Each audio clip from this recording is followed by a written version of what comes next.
Greetings everyone, BJ Weiler back with you for another 100 Days of Gaming 2020 Top 10 list.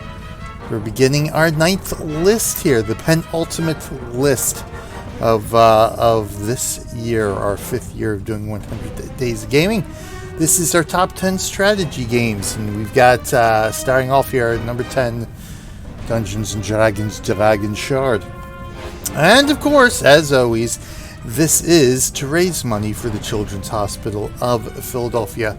100%, every single penny that we raise goes to helping sick kids get better. It goes to help make their lives better. Ultimately, it goes to save their lives. You can make a donation safely, securely, and anonymously. All you have to do is click one of those big old Extra Life banners down below the live stream window, and that'll take you to our participant page where you can make that donation. 100%, every single penny goes to the hospital, goes to helping the kids. After we highlight this live stream on Twitch and upload it on YouTube, please check the video description for that Extra Life participant link where you can go make that donation and be a real life hero for the kids. Yes, indeed. And as I have just noticed here, we have beaten our goal of $325. We are in at $327. Thank you to everyone who has donated thus far. It's time to bump that goal up. I don't even know. I've actually got to look here. I don't know. I don't. Why is it there? Hold on. Let me do this. Is that working? There we go. That's working now. Beautiful. Because this doesn't show up on my little thingy thopper here. Let me go see what this says here. See if the banner down below says anything. It doesn't have it either. That's interesting why that did not show up. I wonder if I've got to log into Streamlabs then. I can't log into Streamlabs here because I'm signed in under my BJ Weiler account on this system. Alright, well, we'll have to figure out that. But in the meantime, it's time to bump that goal up then, isn't it?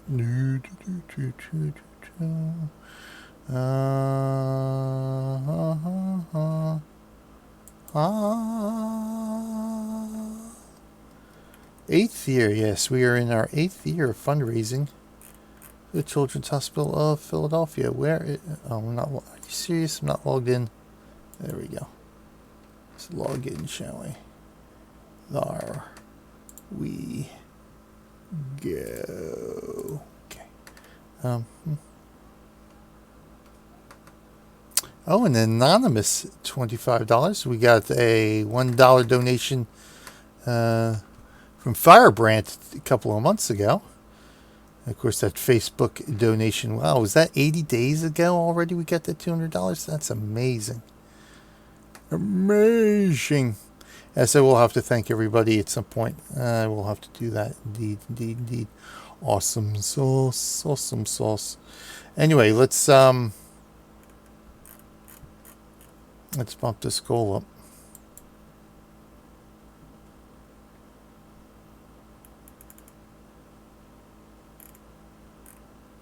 So thank you to whoever donated. It is much, much appreciated.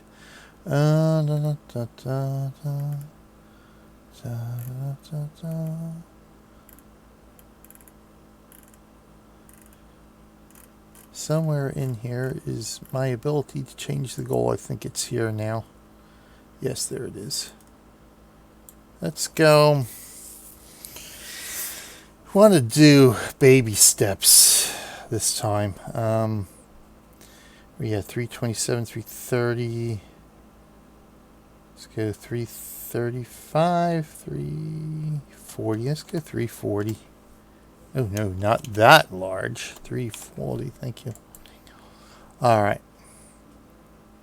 Cool beans. So that should kick in. There we go. We'll go 340 this time. Boom, boop, boop, That should update at some point. What element is this here? Streamlabs. Yeah, so I'd have to log into Streamlabs. I'd have to actually I'd have to go into my server now, wouldn't I?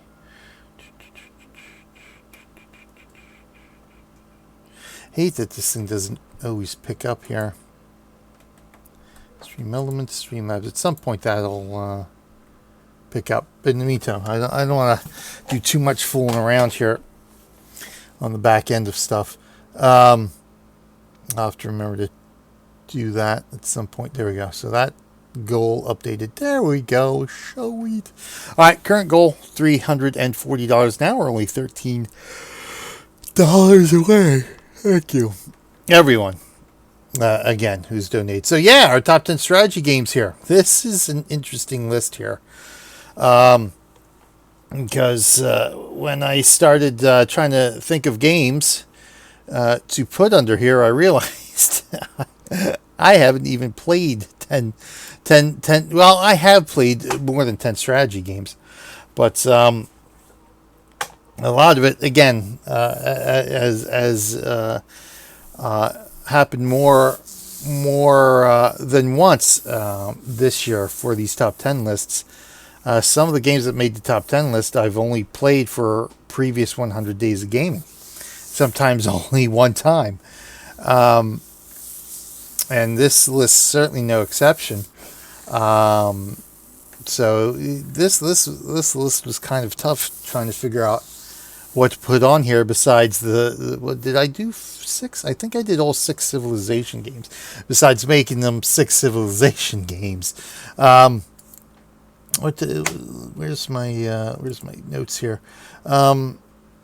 So I ended up going with, like I did in some of the other lists, just picking one. If there was a series of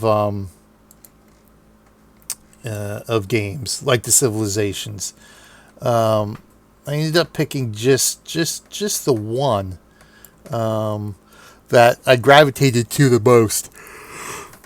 I did. I'm trying to think if I look at anything here. Really, the only 2 games on the list I've played more than once or twice.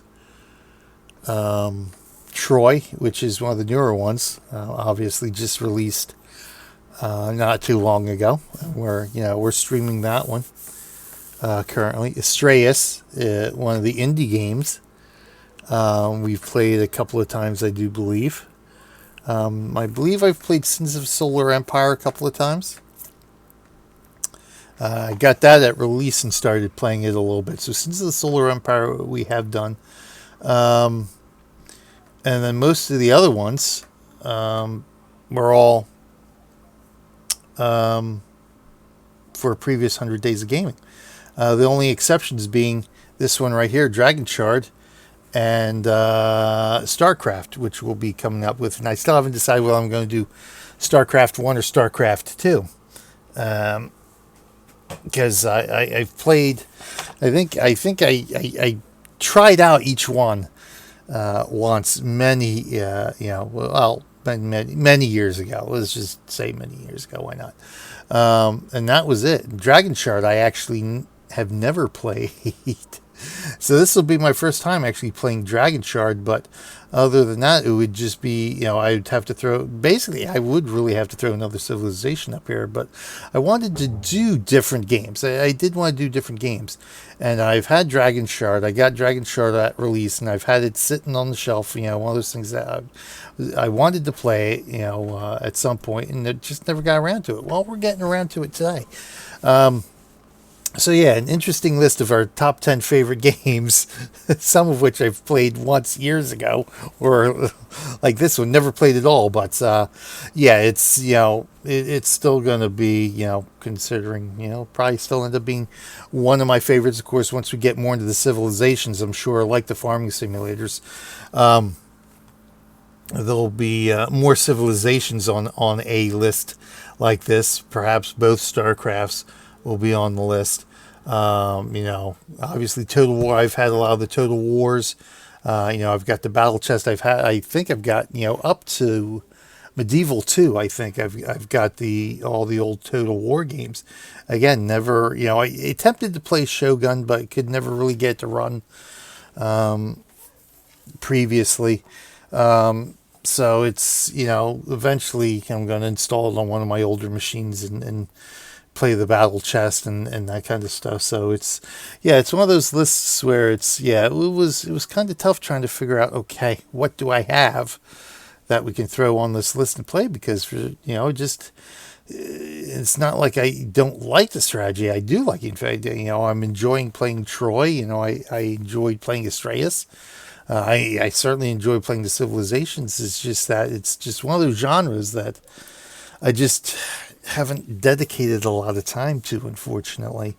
But, you know, of course, we're dedicating the time to Troy now, and hopefully I can, at some point, once we, I don't know, at some point, well, let's just keep it that way. At some point, we'll try to do some more of these things.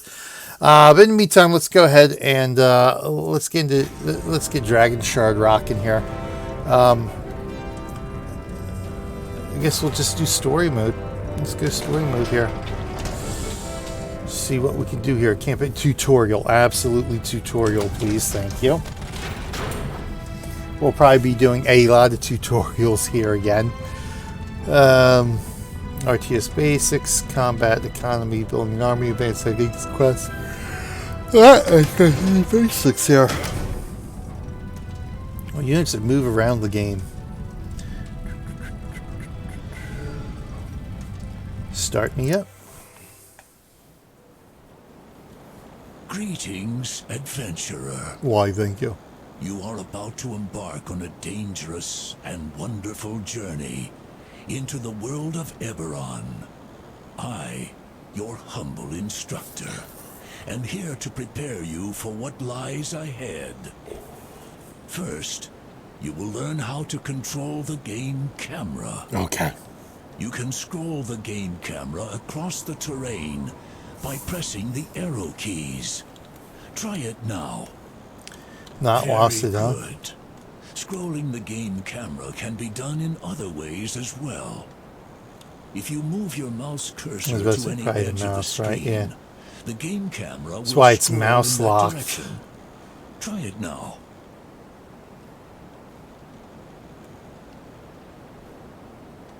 Good. If your mouse is equipped with a center button or mouse wheel, you can scroll across the terrain by clicking and holding it while moving your mouse in the direction you wish to scroll. If you have a 3-button mouse or a mouse wheel, feel free to try this method of scrolling. Now, look to the bottom left corner of the screen. Boom. There you will see a mini-map. This mini-map shows you a strategic view of the entire battlefield. You may also use the mini-map to determine the locations of important things, such as units, buildings, resources, stairwells, and battle alerts. But I'll get to that later. Okay. Yeah, no nap today. I was hunting werewolves today, this afternoon after work. Seeing on the screen. You can instantly move your view to a desired location by left-clicking that location on the mini-map. Notice that there is a red flag marking a location on the mini-map. You may move your view to the flag by left-clicking on its location on the mini-map. Alternatively, you may scroll your view to that location. Move your view to the red flag on the mini-map using either method now. Good. You can also scroll across the terrain by left-clicking and dragging your mouse across the mini-map. All right. I think that's enough instruction on how to change your view by scrolling the game camera.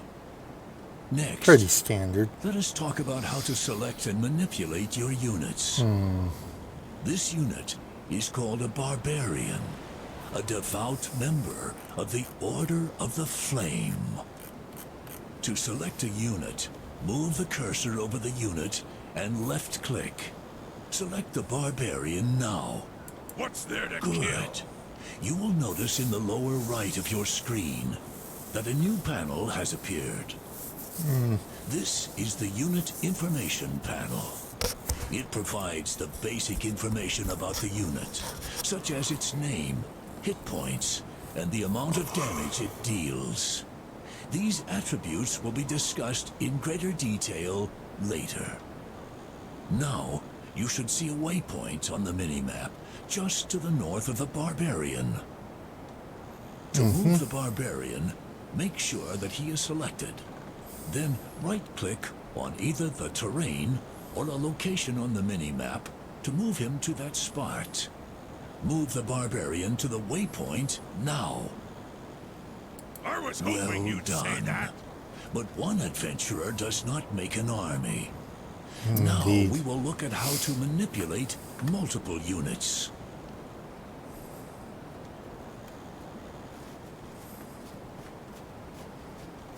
Oh, here come more.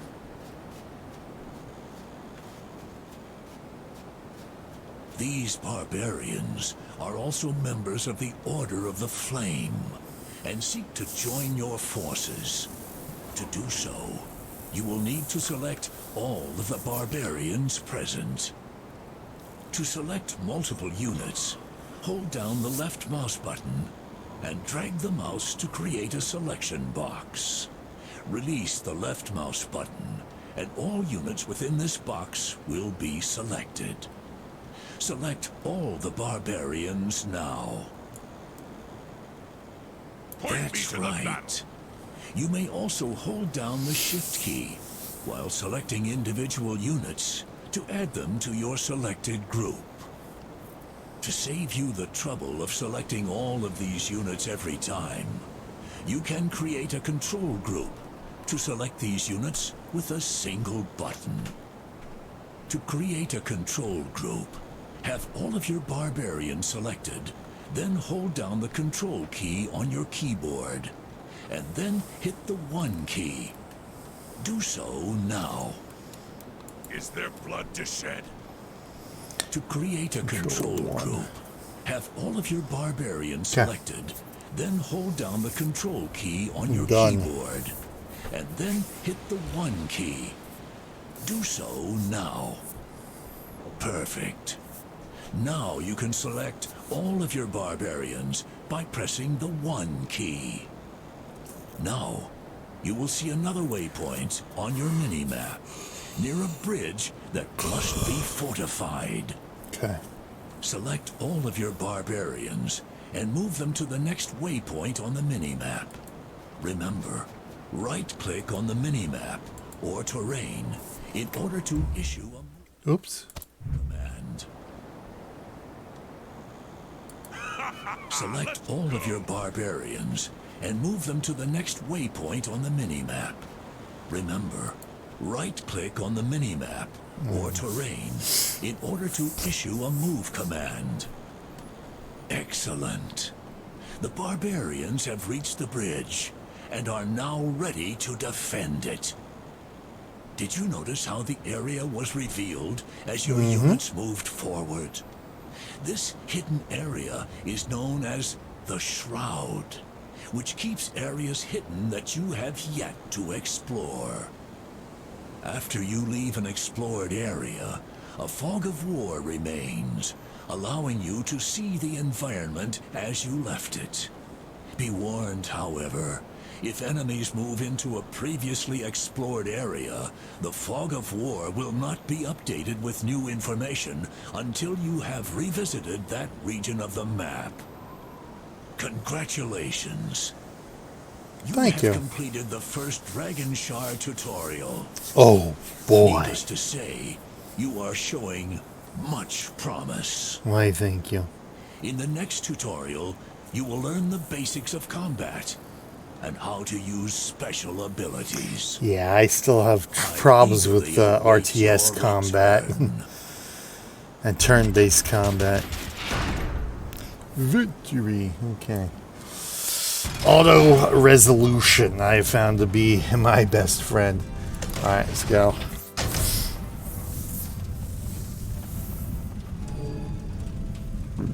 Ooh, pardon me. Welcome, adventurer. In this tutorial, we shall examine the basics of combat and how to use special abilities. I shall remove the fog of war to aid your instruction. Ding. Now, as members of the Order of the Flame, one of the duties these barbarians have is to keep the countryside clear of enemies. Look out. A horde of nasty bugbears is heading your way.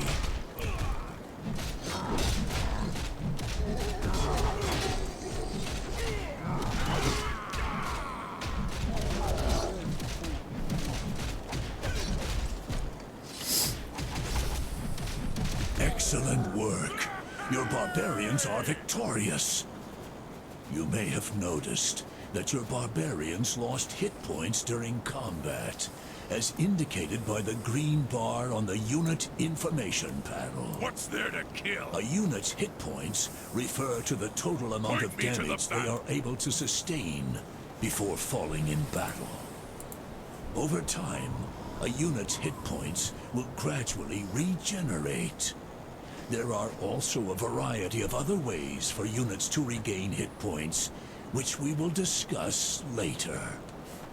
Be sure to monitor the hit points of both your units and your enemies to maximize your efficiency in combat. I will now teach you the difference between force moving and attack moving. Okay. When you order a unit to move by right-clicking the terrain or minimap, you are giving that unit a force move command. This means that the unit will move to the location and ignore any enemies it may encounter along the way. Once the unit reaches the desired location, it will then engage any nearby enemy units. If you would like your unit to engage all enemies it may encounter on its way to a location, you will want to perform an attack move command. Indeed, okay. Here is a new barbarian for you to command. Far to the south of the city is a lone bugbear, as indicated by the red dot on your minimap. There is also a spider between the barbarian and the bugbear, as indicated by the purple dot on your minimap. Select your barbarian. What's With there your to kill? barbarian selected, give him an attack move order. The default key for attack moving is the A key on your keyboard. Okay. Press it now. A. Notice that when you press the A key, your cursor changed to an attack move cursor. Yes. This I means noticed that that. your barbarian will move to the next location you left-click upon. Okay. He will also engage any enemies he may encounter along the way. Try to perform an attack move now. Position the attack move cursor over the bugbear and left-click your mouse to give the barbarian an attack move command. Oops.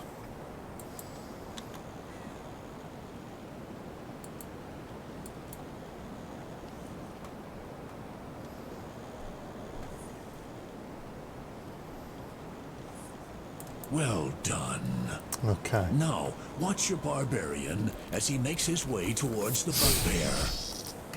You will notice that as he walks by the spider, he will engage the spider in combat. In addition, whenever one of your units engages in combat, you will see a battle indicator flash on your mini-map. This informs you of any battles that may be taking place, so that you can investigate immediately. Once the spider is defeated, the barbarian will continue moving toward his destination to engage the bugbear. Well done. Reinforcements are on the way for the next lesson, where you will learn how to use the special abilities of your units. Select your barbarian. Just In the let lower me right out. area of the screen, you will see information about the barbarian. The barbarian currently has one special ability, Rage, as indicated by the round button found on the upper left of that information panel. Left-clicking the button will execute the Rage ability. While Rage is active, the barbarian will be able to inflict more damage, but will be more susceptible to harm. Activate the Rage ability now by selecting the barbarian and left-clicking the Rage button. Notice how the barbarian's energy, indicated by the blue bar in the selection panel, slowly drains while this ability is active. Once the barbarian's energy reaches 0, the ability will automatically deactivate. You can also deactivate Rage yourself by left-clicking the ability button while Rage is active. Most special abilities cost energy. Some drain energy over time, like the barbarian's Rage, whereas others immediately subtract the energy cost from that unit's current reserves of energy. If a unit does not have enough energy to use an ability, the ability will not activate. Monitor your energy carefully. Energy, like hit points, slowly regenerates over time. Some abilities can also help to restore energy more quickly. Now, I have restored your energy to maximum. Another horde of bugbears is heading your way.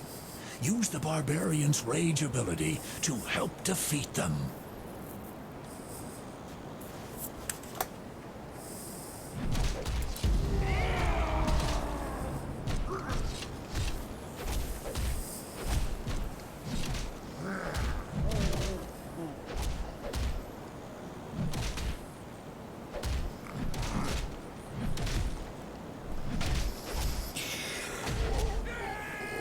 Yeah. Oh, scared. What? Did you notice how much more quickly the barbarian was able to Oh, cut down yes. opponents while using Rage? Be careful, though. He also sustained more damage than he would have otherwise. Keep all aspects of a special ability's effects in mind when using it in battle. Congratulations! You have completed the second Dragonshard tutorial.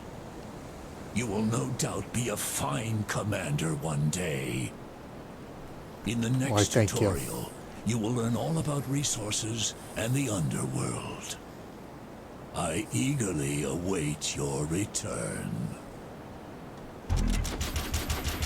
Victoire.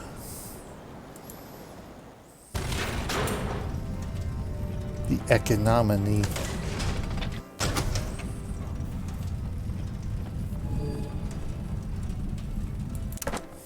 Welcome, adventurer. In this tutorial, we shall introduce each of the 3 resources to be found in Eberron. Dragonshards, gold, and experience. In addition to exploring the forgotten depths of the underworld layer. I shall remove the fog of war to aid your instruction. Resources are vital to the economy of Dragonshard. They allow you to construct buildings, train Point me to the units, battle. and develop upgrades. These are all topics that will be discussed in the next tutorial. Okay. For now, let us examine the resources and how they are gathered. The first resources we will discuss are Dragon Shards. These potent crystals are valuable reserves of magical energy and are used extensively throughout the world of Eberron. Piles of these Dragon Shards can be found scattered intermittently throughout the land. If you look at your mini-map, you will see a Dragon Shard indicator nearby. These indicators let you know where dragon shards are located. Select your units and move towards the pile of dragon shards as indicated on your mini-map. Well done. Now, let's gather some dragon shards. With one of your units selected, right-click on the pile of dragon shards.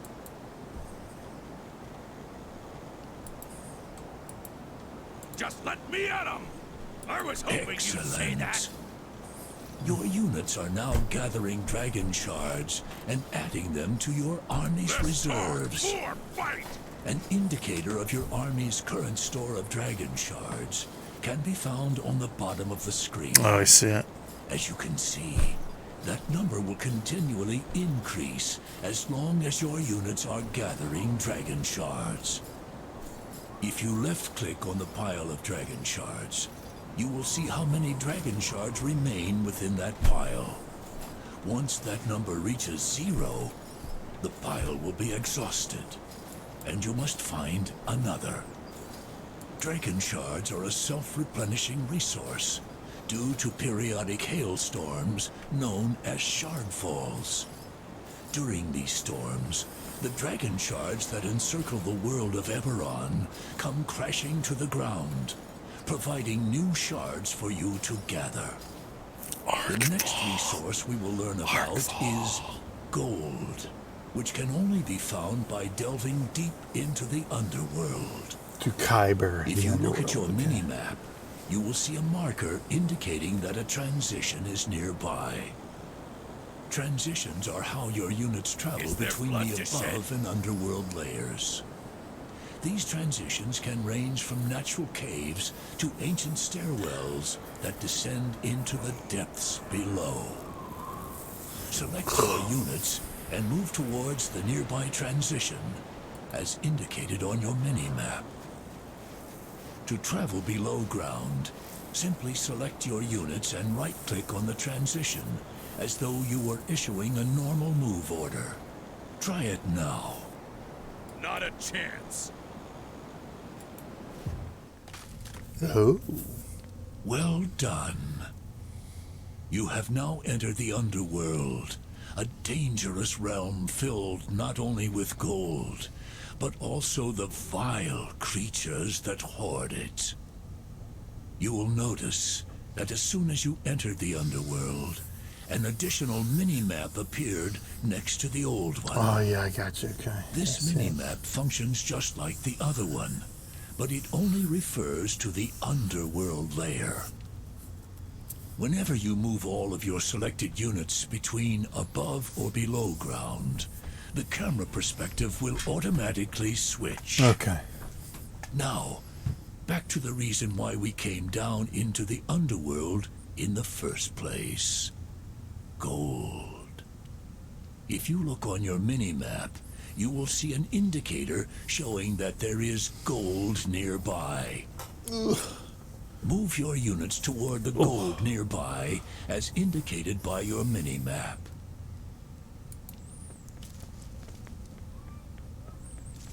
There are two forms in which you will find gold in the underworld: in chests and in piles. To gather gold from a pile, simply select a unit and then right-click on the pile of gold. Ready. Try it now.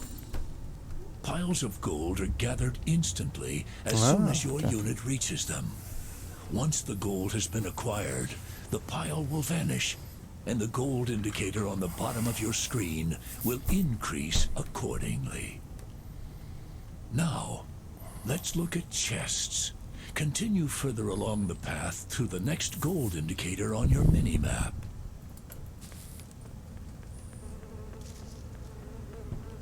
Gold chests contain more resources than gold piles, but they must be gathered over time, much like dragon shards. Let's gather some gold from one of these chests. Point me to the battle. Select one of your units and right-click on the chest on the left.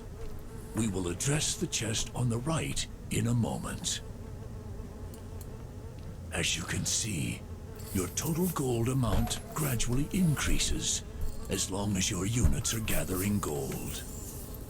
If you left-click on the gold chest, you will see how much gold remains within that chest. Once that number reaches 0, the chest will be exhausted, and you must find another. There is another chest here which is locked, and thus cannot be opened by normal units. To unlock it, you will need the help of a rogue. So, rogue. Rogues are stealthy units that are adept at picking locks. To pick the lock on this chest, simply select the rogue and right-click on the chest. Try it now. Once a chest has been unlocked, anyone can gather resources from it. Locked chests generally contain more gold than unlocked chests. Continue to gather gold from this chest until it is empty.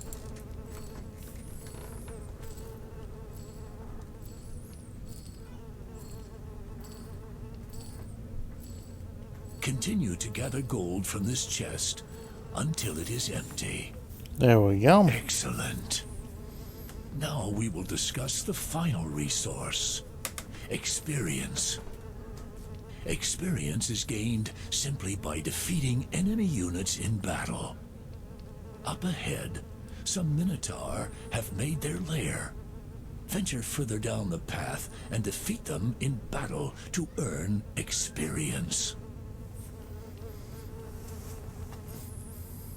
Hey, Puss.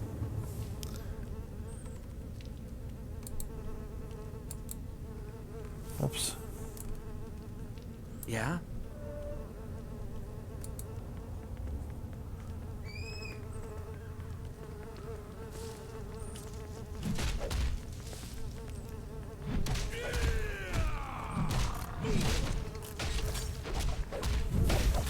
Puss. Hershey.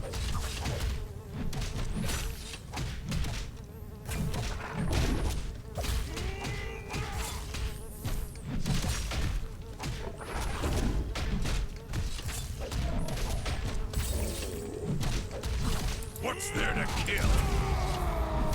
Well done. Each time you defeat an opponent, you receive experience.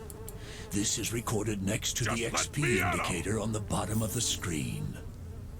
The more difficult an opponent is, the more experience you will earn. Experience is used to increase the skill level of your units, which we will discuss in the next tutorial. You may have noticed that the Minotaur each drops something, a scroll and a potion. These are called reward items. Reward items serve to give you added bonuses each time you use them. If you like, you can left-click on a reward item to see its name and a description of Hey, what it Puss. does. To pick up a reward item, select a unit and right-click on the item in question. Try picking up Where's one the of the gold? reward items now. Something trapped. Where do you want me? You have just acquired a potion of Cure Light What's there to Wounds. kill? This potion can be used to heal your units quickly, even in the heat of battle.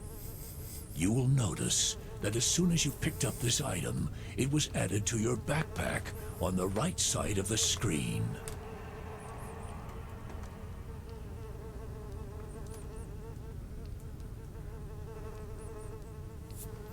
Yes.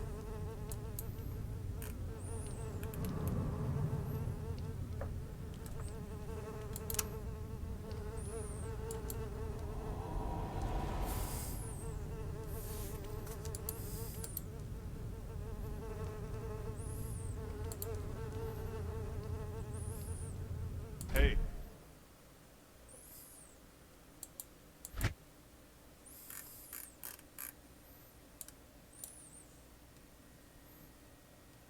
Okay. Yeah?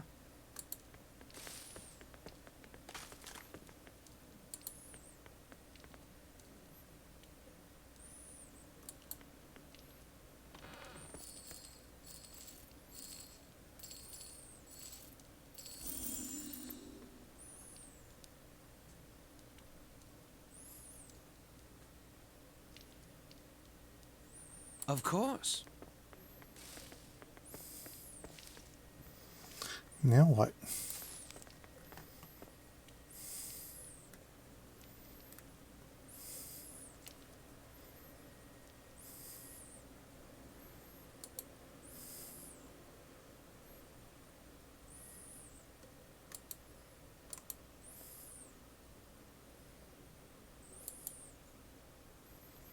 Gem pile. Ooh.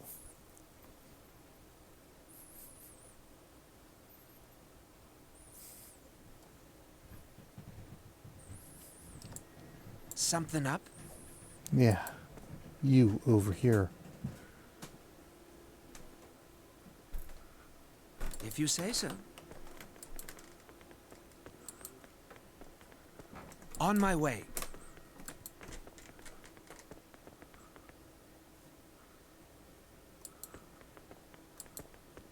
Can't you get up there? Of course.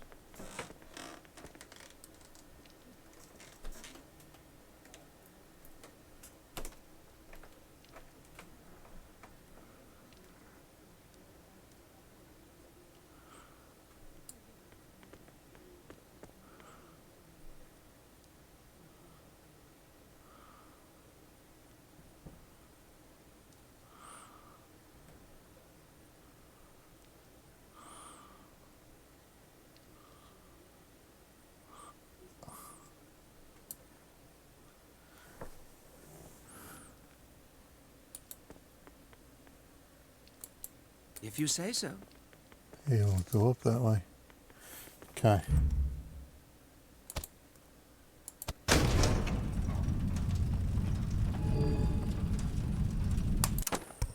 Welcome, adventurer.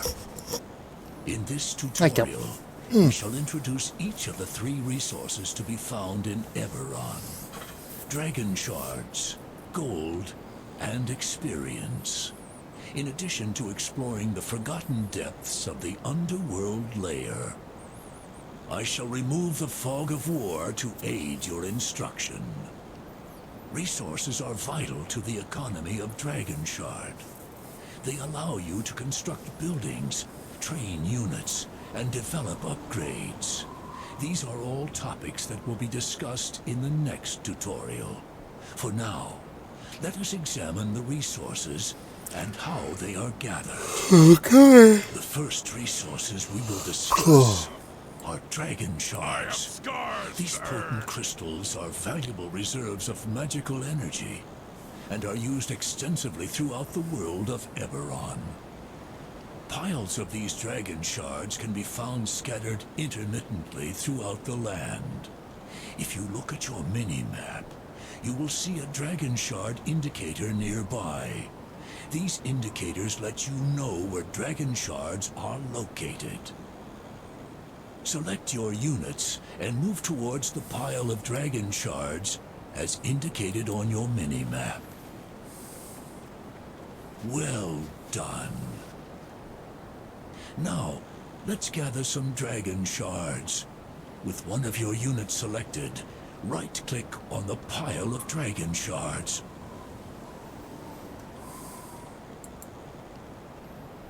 Damn it. Never been more ready. Damn it. Less Yeah. talk, more fight. Excellent.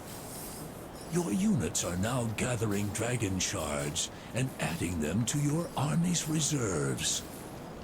An indicator of your army's current store of Dragonshards can be found on the bottom of the screen. As you can see, that number will continually increase as long as your units are gathering Dragonshards. If you left-click on the pile of Dragonshards, you will see how many Dragonshards remain within that pile. Once that number reaches 0, the pile will be exhausted, and you must find another. Dragonshards are a self-replenishing resource due to periodic hailstorms known as shardfalls. During these storms, the Dragonshards that encircle the world of Eberron come crashing to the ground, providing new shards for you to gather. The next resource we will learn about is gold. which can only be found by delving deep into the underworld. If you look at your mini-map, you will see a marker indicating that a transition is nearby. Transitions are how your units travel between the above and underworld layers. These transitions can range from natural caves to ancient stairwells that descend into the depths below. Select your units and move towards the nearby transition, I'm all for as action. indicated on your mini-map. To travel below ground, simply select your units and right-click on the transition, as though you were issuing a Not a normal move chance. order. Try it now.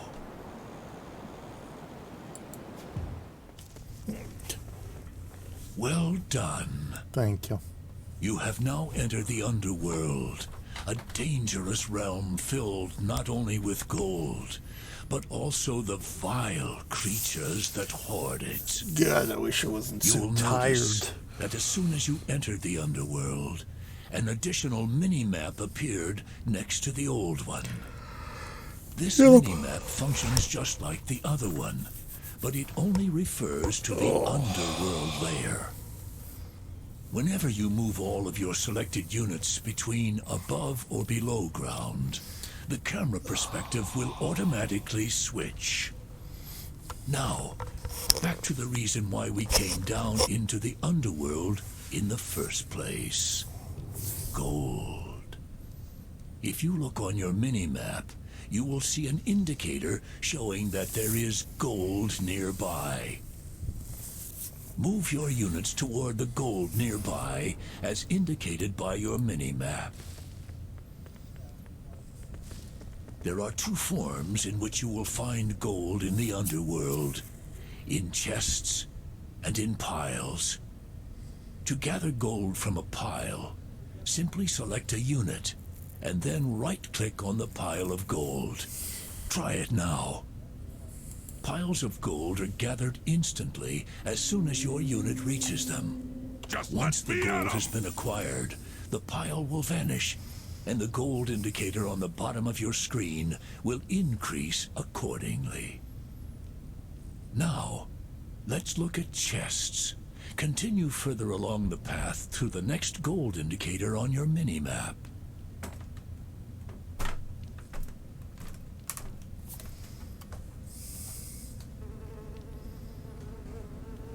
Now, let's look at chests. Continue further along the path through the next gold indicator on your mini-map. Gold chests contain more resources than gold piles, but they must be gathered over time, much like Dragonshards. As you can see, your total gold amount gradually increases as long as your units are gathering gold. If you left-click on the gold chest, you will see how much gold remains within that chest.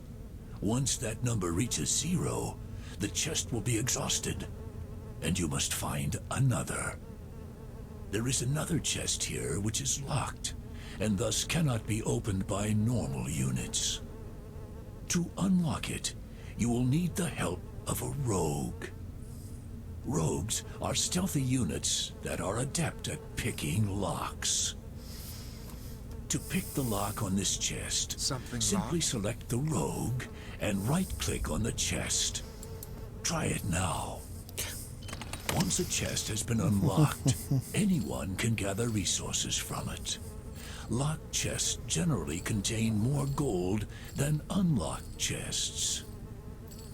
Continue to gather gold from this chest until it is empty. Harshness.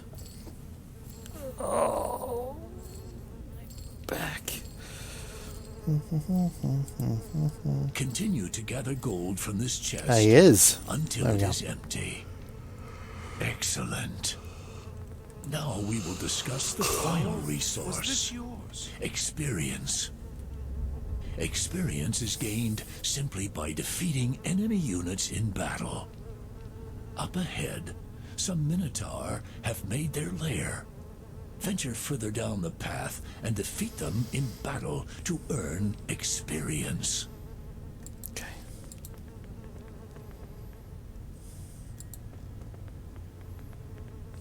Of course.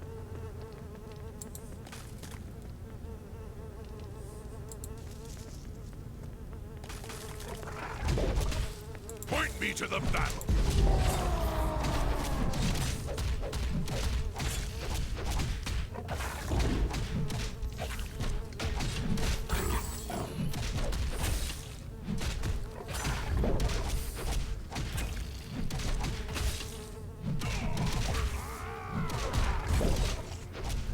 Well done.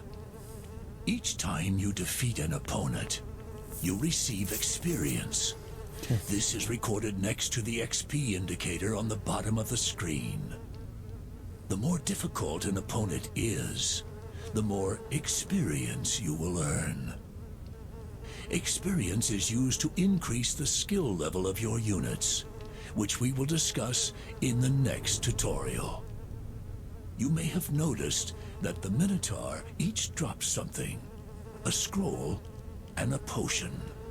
These are called reward items. Reward items serve to give you added bonuses each time you use them. If you like, you can left-click on a reward item to see its name and a description of what it does. To pick up a reward item, select a unit and right-click on the item in question. Try picking up one of the reward items now.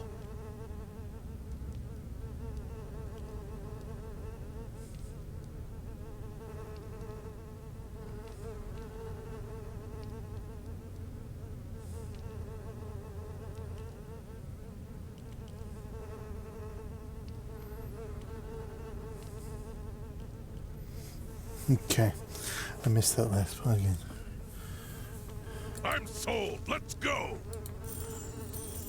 I'm all for action.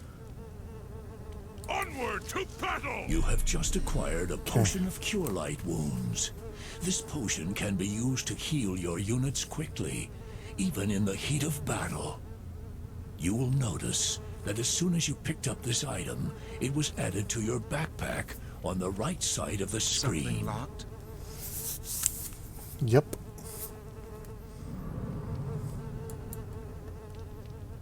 What's there to kill? You just acquired There we go. an experience scroll. This automatically gives you a substantial bonus to your total experience pool. Much like a pile of gold instantly adds to your total gold reserves. The backpack is where all of your reward items are kept. You can left-click on the backpack to open or close it. Try closing your backpack now. Very good. Now, try opening your backpack. Remember, just left-click on the backpack icon on the right side of your screen. Got it. Excellent. Now, let's use the Potion of Cure Light Wounds on this wounded barbarian. To use a reward item, left-click on its portrait below the backpack, and then left-click on the desired target. Try to use the Potion of Cure Light Wounds on the wounded barbarian now.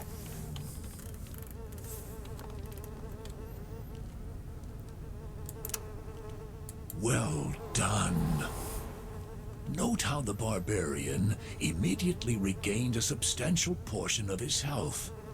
Using potions such as these is one way you can turn the tide of battle in your favor. Congratulations! You have completed the third Dragonshard tutorial. You are now ready to learn how to put these resources to good use. In the next tutorial, you will learn all about constructing buildings, training units, and increasing the level of each of your captains. I eagerly await your return. Yay.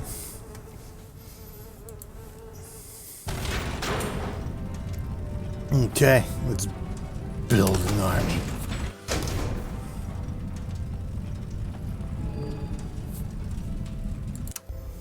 Welcome, adventurer. In this tutorial, we shall discuss building construction. the various types of units, and strategies for building your forces and fortifying your defenses. Okay. The walled area you see before you is your base, or nexus grid. Oh. This is where you will construct buildings and train your forces for battle. To train a unit, you will first need to construct a building. You will notice that your city has many vacant lots. You may construct buildings on any of these lots. Let's try constructing a building. Left-click on an empty plot at your base, and a menu will appear. Left-click on the button for a lower hold. Very good. As you can see, the building has started constructing.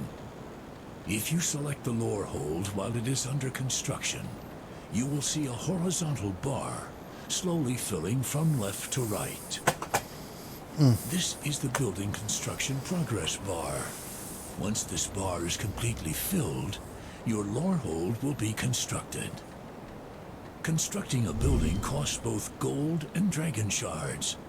If you do not have enough resources, you will not be able to construct a building. Now that construction is complete, you can train a unit at the building you just made.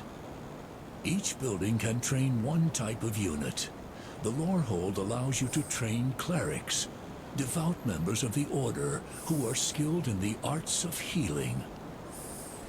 Let's train a cleric. Left-click the lore hold that you just constructed, and then left-click the round cleric portrait on the panel that appears. Try it now.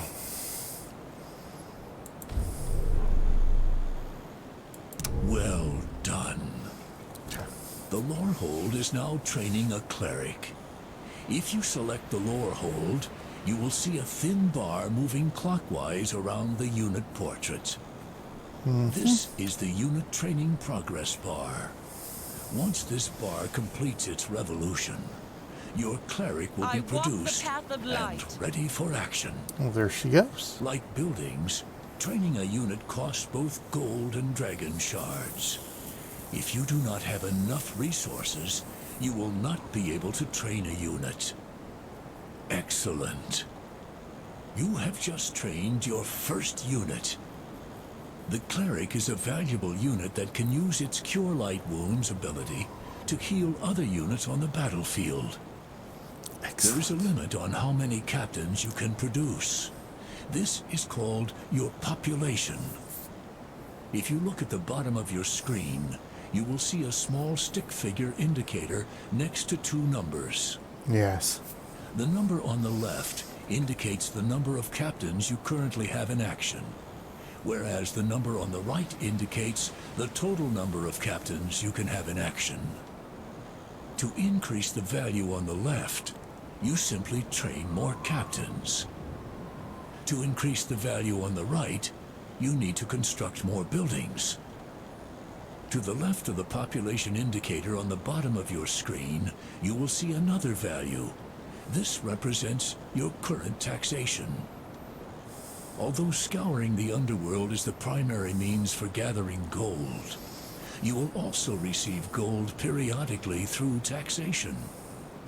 The value in the taxation indicator refers to the amount of gold you acquire every second as a result of taxation. Excellent. To increase this rate of taxation, simply construct more buildings.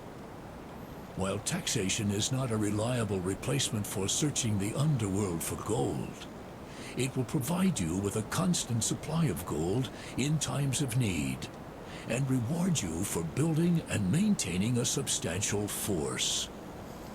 Now, let's talk about leveling. As you gain experience by defeating enemies in battle, you will be able to increase the skill level of your captains. Leveling up increases your captain's statistics, such as hit points and energy, upgrades or adds new special abilities, and increases the number of soldiers in the squad. To level up your clerics, left-click your lore hold to select it, and then left-click on the Level Up button with the vertical yellow arrow. Try it now. Well done. Excellent. You will notice that the level up button has a thin bar moving clockwise around the button. This is the level up progress bar. Once this bar completes its revolution, all of your clerics in action and all future clerics produced will be level 2. Excellent. Your clerics have all attained level 2. You will note that their maximum hit points, energy, and damage dealt have increased. Also, in addition to Cure Light Wounds, each of your clerics has acquired a new special ability. Yay. Hold. This potent ability allows them to temporarily immobilize enemies in battle. I bear the light. Let's train a cleric. Left-click the lore hold that you just constructed, and then left-click the round cleric portrait on the panel that appears. Try it now. Do it. Well done. Thank you.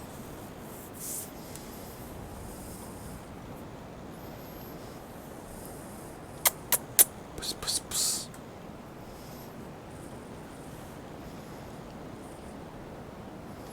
I walk This the brings path us of to the light. subject of captains and soldiers.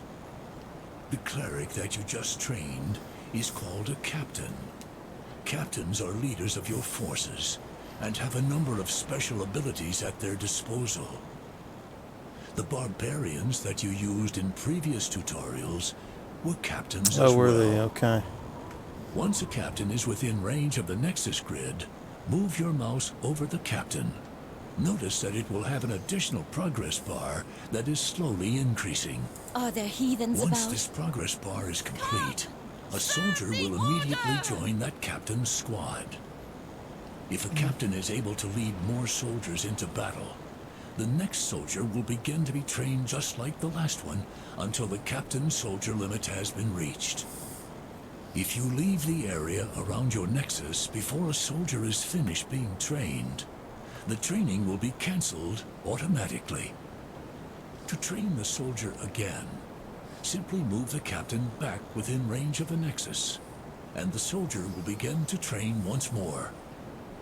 Unlike captains, soldiers are free and do not affect your army's The total flame population. burns brightly. Therefore, always reinforce your captain's squads whenever possible. Next to your cleric is an acolyte, one of the cleric's soldiers. Soldiers are less powerful reinforcements who aid their captains in battle. The captain and soldiers function together as one controllable unit known as a squad.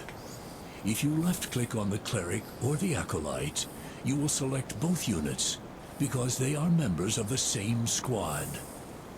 Squads are valuable in combat because enemies will not be able to target your captain directly. The more soldiers you have in your squad, the more likely your captain will survive in battle. Aha. We will discuss how to get more soldiers in a moment. You may have noticed that you are currently unable to level your clerics above level 2. If you wish to level your captains above level 2, you will need to construct another building of the same type on an adjacent vacant lot.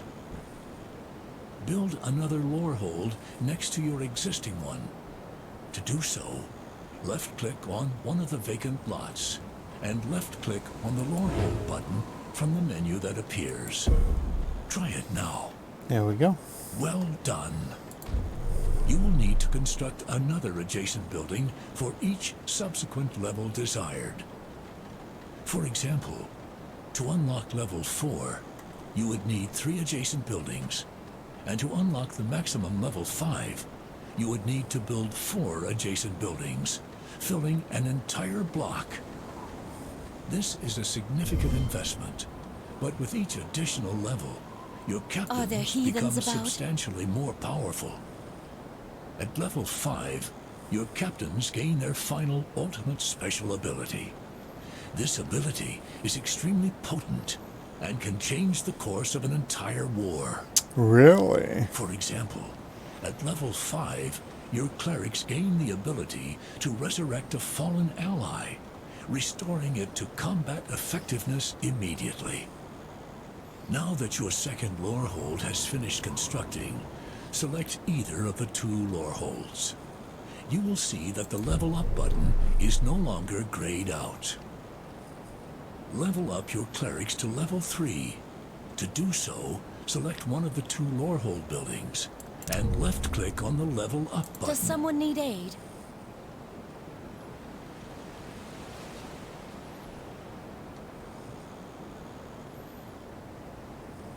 Well done.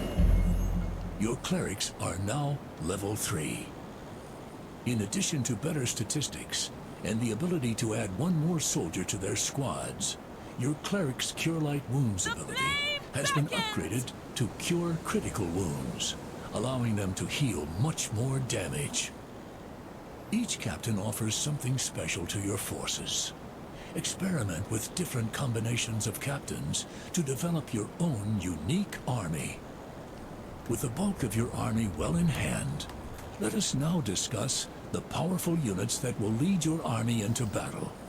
Champions and Juggernauts. Juggernauts. Both Champions and Juggernauts are constructed at the Keep, the massive building in the middle of your nexus. Champions are powerful combatants of extremely high level.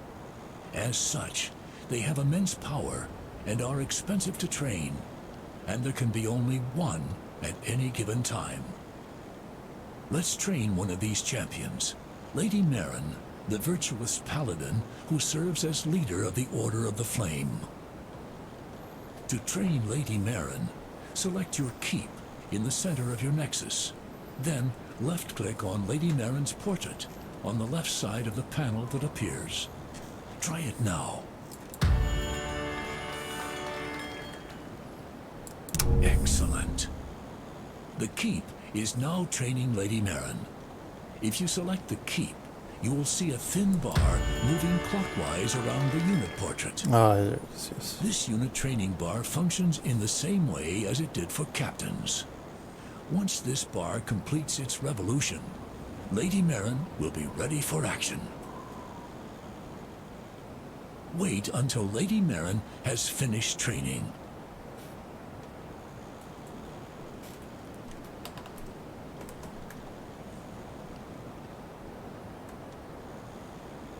Champions are so powerful already that they cannot be leveled up further like captains, nor do they have soldiers. They more than make up for this by having a variety of unique powers and abilities. The mere presence of a champion on the battlefield grants all units on your side a particular bonus. Lady Marin, as a paladin, increases the hit point regeneration rate for all units on her side. Other champions offer bonuses, such as increased damage, energy regeneration, or increased resistances. In addition, Lady Marin has the Hammer of Justice ability, allowing her to send most units around her flying backwards and inflicting massive damage. Her final ability, Heal, will restore the health of all units, regardless of where they may be located. However, it can only be used after Lady Marin has inflicted a certain amount of damage on the battlefield. In addition, all champions deal a special type of damage that ignores the armor and resistances of their opponents, making them deadly adversaries in combat. If a champion falls in battle, you can resurrect it back at your nexus. To do so, simply select your central keep and click on the portrait of your champion once more. Resurrecting your champion costs a substantial amount of gold and dragon shards, so be sure to ensure their safety on the battlefield. The other powerful member of your army is your Juggernaut. Juggernauts are unique, powerful creatures that are very expensive to train, but can inflict a devastating amount of damage. The Order of the Flame's Juggernaut is the Phoenix, a giant firebird which flies high above the battlefield, ruthlessly assaulting those below. Let us summon a Phoenix to bolster our forces. Select the keep, and then left-click on the Phoenix portrait on the right side of the panel that appears.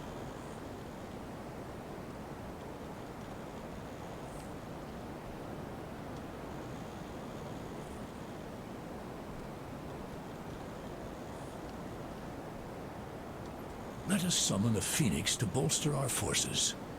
Select the keep, and then left-click on the Phoenix portrait on the right side of the panel that appears. What's that?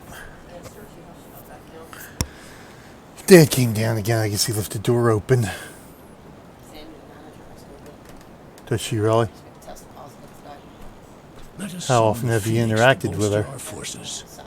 Select the keep, and then left-click on the Phoenix portrait on the right side of the panel that appears. Well, you better monitor your temperature then. Hey, She didn't even show symptoms until yesterday. Hmm. So it says we just need to open up there. 24 to 72 hours is usually beforehand. Right. Before you show a symptom, that would put it Sunday. Yeah. 'Cause that's. What is puss? Did you get the mouse? Did you eat the mouse? And I have something. I'll take my temperature. Excellent. You will see that a progress Wanna go bar upstairs, appears, Hirsch? as with captains and buildings. Come on, Hirsch. You're not getting another treat. Wait until the Phoenix has finished being summoned.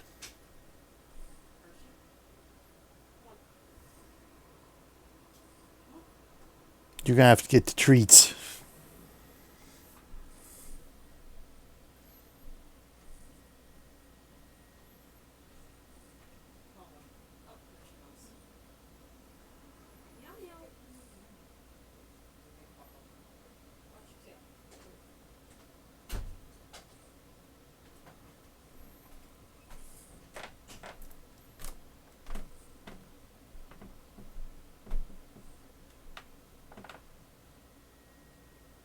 Well done.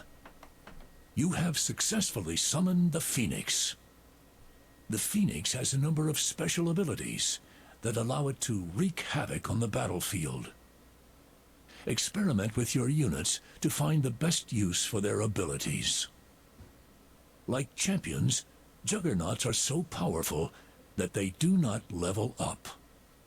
Unlike champions, however, juggernauts are among the only units that cannot gather resources or travel into the underworld. The only other type of units that cannot gather resources or travel into the underworld are flying units.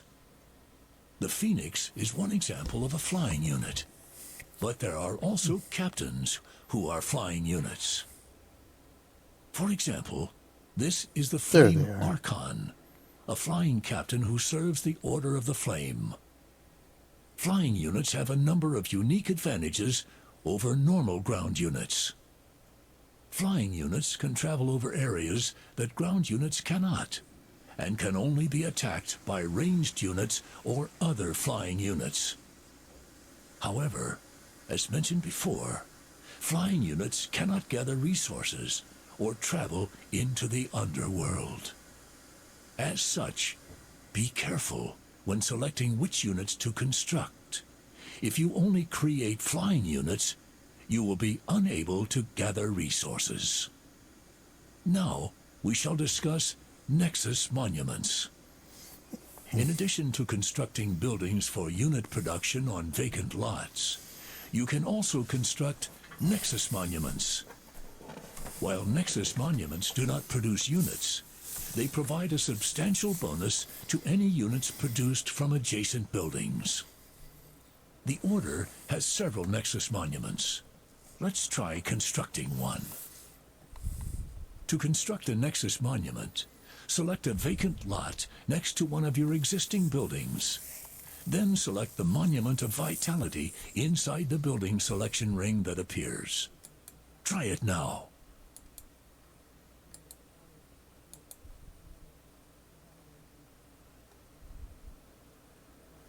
Oh, okay.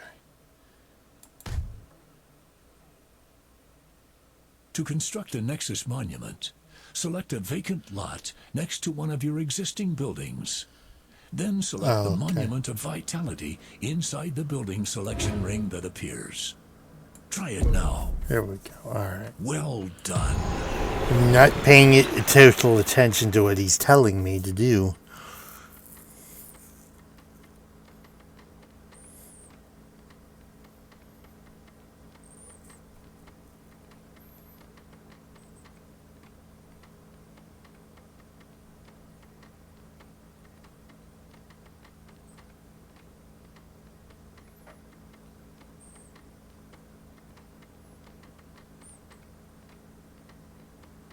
You have just constructed the Monument of Vitality.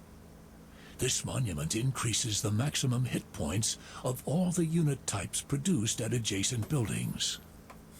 If you examine each of your clerics, you will see that they all have had their maximum hit My points faith is increased. strong. As such, Nexus monuments provide an alternative way of improving your units without spending experience. The final topic we will discuss in this tutorial is Nexus walls. As you can see, your city is surrounded by sturdy wooden walls. Indeed. These walls help to protect your buildings from attacking opponents. In addition to providing basic defenses, each set of walls includes a series of towers which will fire at your enemies. There are also gates which will allow your units to enter and exit. If your units are wounded, you can retreat within the city walls for protection. At least until one of your walls is destroyed. If you want to improve your defenses, you can upgrade your city walls. To upgrade your walls, select one of the wall sections and left-click on the Upgrade Walls button that appears. It will have the same icon as the Level Up button. Try it now. Good. Upgraded walls have more hit points and are equipped with towers that will deal more damage to attackers. However, upgrading your walls can be expensive. Even the most fortified city will fall if there is not an army to protect it. Make sure to use your resources wisely. With a balance between building and unit production and managing your city's defenses, you will surely find victory in battle. Congratulations! You have completed the 4th Dragonshard tutorial. You now have all the tools necessary to construct your army. In the next tutorial, you will learn some of the more advanced techniques available in Dragonshard. I eagerly await your return. Victory, excellent. That didn't sound good. Alright, advanced techniques, let's go.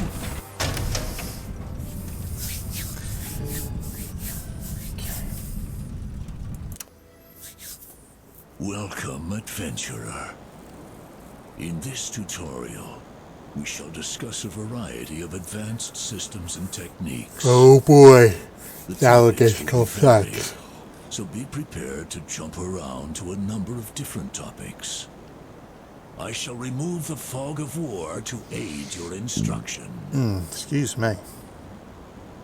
For the next series of topics, we will move into the underworld. Move this squad down into the underworld. I To have do scars so, to earn. left-click on the barbarian, and then Never been right-click more on ready. the underworld entrance. I was hoping you'd say that. Notice that as soon as the barbarian went below ground, Point me to the the platform. soldier disappeared. When a squad goes below ground, the soldiers in the squad temporarily disappear, granting their captain increased health while they are in the underworld. Now, tell the barbarian to return to the above world. Left-click on the Just let me at barbarian, 'em. and then right-click on the transition once again. Try it now. As you can see, the soldier reappeared when the captain emerged back in the above world. Now, let's look at some of the obstacles you will face in the underworld. Select all of your forces and move down the passageway. I've studied much for this. Interesting choice. Oh, Looks like you just discovered a trap. The hard way. yeah. Traps are scattered throughout the underworld and will impede your progress if you don't know how to deal with them. Before dealing with the trap, let's restore the hit points of the units that were injured by the trap. While units are in the underworld, they are able to rest. Rest is a special ability that is available to units in the underworld. While active, rest substantially increases hit point and energy regeneration rates for all selected units. Let's have your injured units rest until they get back to full hit points. Select your injured units, and then click on the Rest Ability button located on the lower left of the Unit Information panel. Try it now. Very good.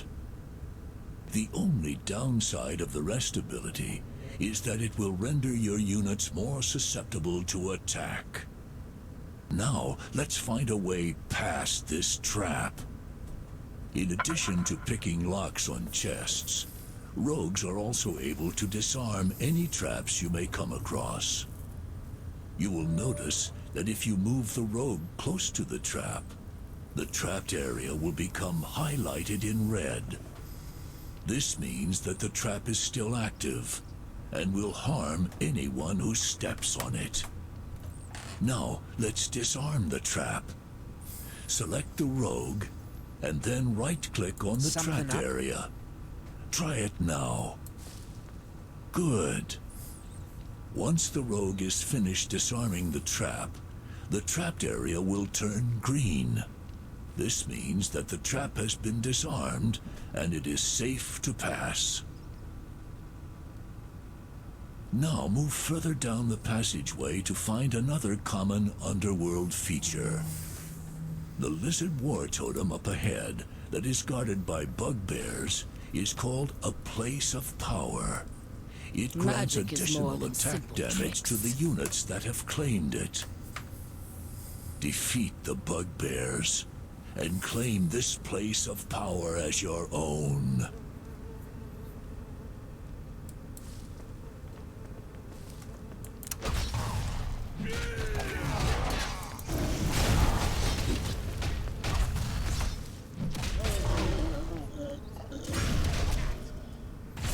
Well fought.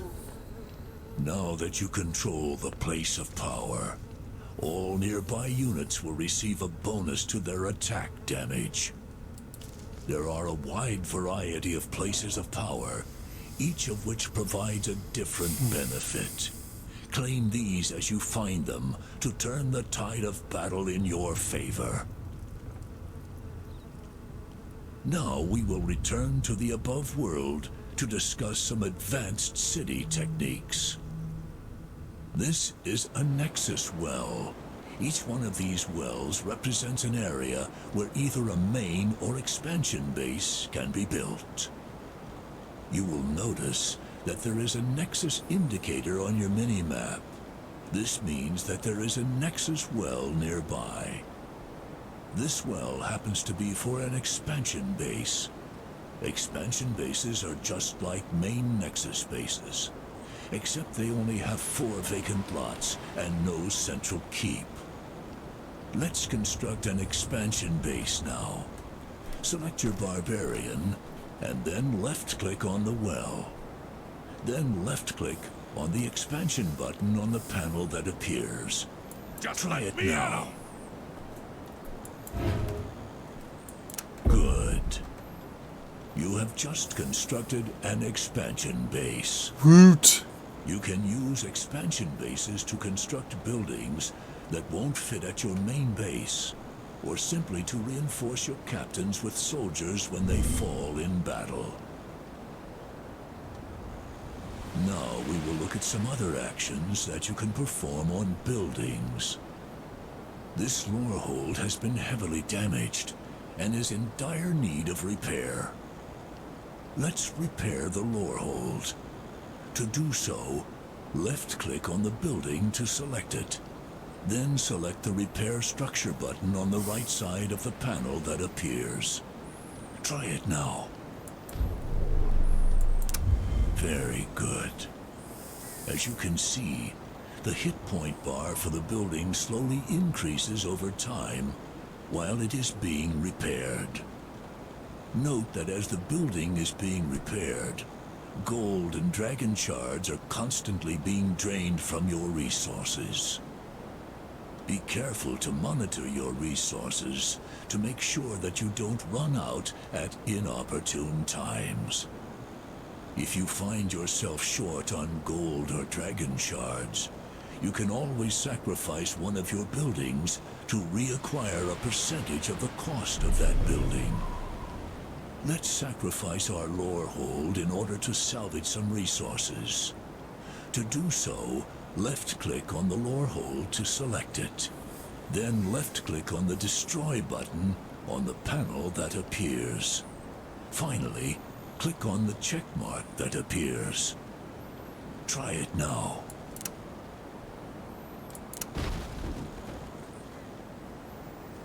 As you can Destroyed. see, the lore hold was destroyed, and you have regained some resources. The final confirmation box that appears is to ensure that you don't accidentally destroy your building by mistake.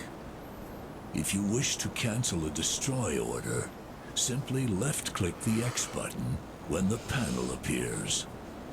Alternatively, you can simply click somewhere else on the screen. Rather than hunt through all of your buildings and units to keep track of what level your units are and what buildings you have constructed, you can always look at the King screen. The King screen provides a quick and easy way for you to assess the current status of your forces and plan your decisions. To access the King screen, click on the crown icon on the lower left side of the screen next to the mini-map. Try it now. Very good. Excellent. On the King's screen, all of the units you can currently train are highlighted. In addition, all of the special abilities that are currently available to your units are also highlighted. All other buildings, units, and abilities are grayed out. However, you can mouse over any portrait on this screen, and you will see a tooltip that describes that item. From this screen, you can manage the development of your entire army. By left-clicking on a unit portrait, you will train one of your units. By left-clicking on a Level Up button, you will begin to level up the unit type in question. At the bottom of the screen, you will see 3 buttons, one for each of the factions found in Dragonshard. If you left-click on Order of the Flame, Lizardfolk, or Umbergen, you will be taken to the appropriate King screen for that faction. This will allow you to perform valuable research into the skills and abilities of your opponent's forces. The final topic that we will discuss is damage types and resistances.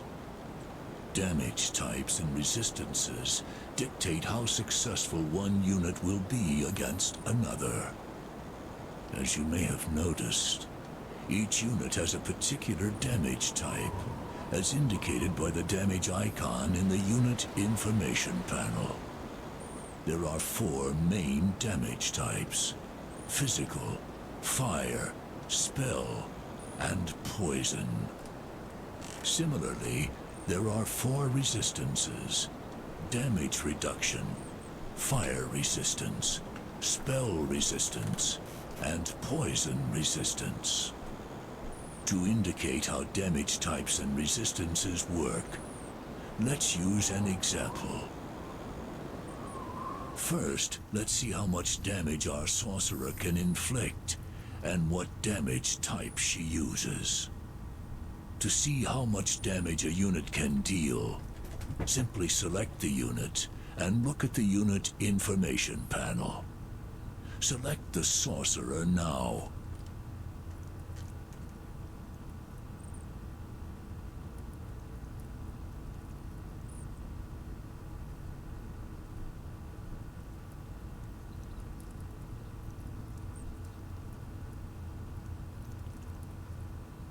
To see how much damage a unit can deal, simply select the unit and look at the unit information panel. Select the sorcerer now.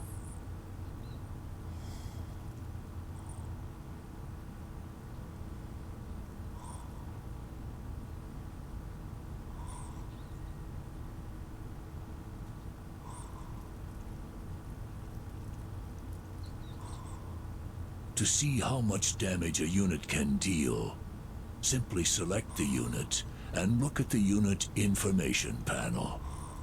Select the sorcerer now.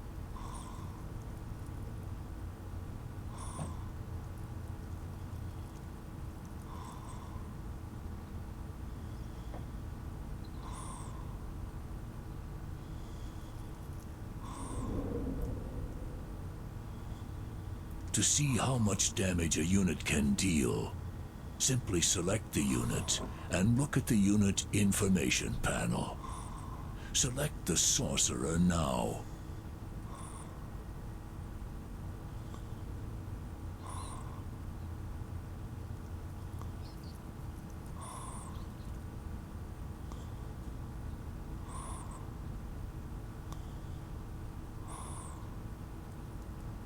To see how much damage a unit can deal, simply select the unit and look at the unit information panel.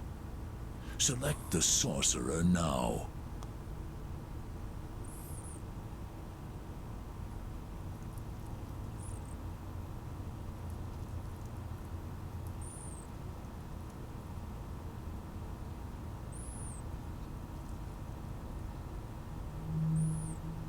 To see how much damage a unit can deal, simply select the unit and look at the unit information panel. Select the sorcerer now.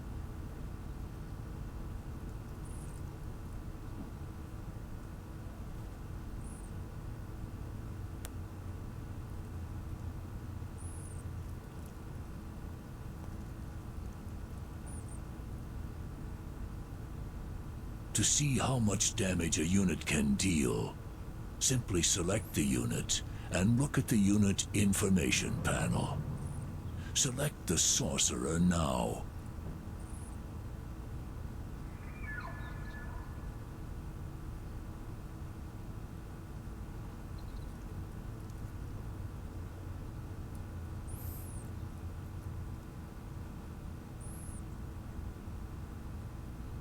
To see how much damage a unit can deal, simply select the unit and look at the unit information panel. Select the sorcerer now.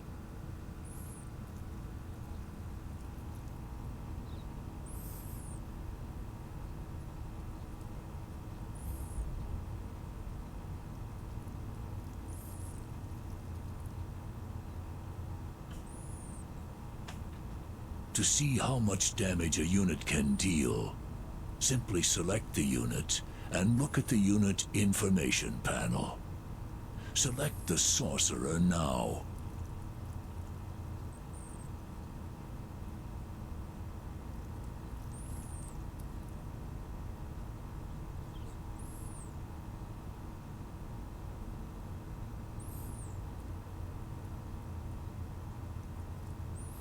To see how much damage a unit can deal, simply select the unit and look at the unit information panel. Select the sorcerer now.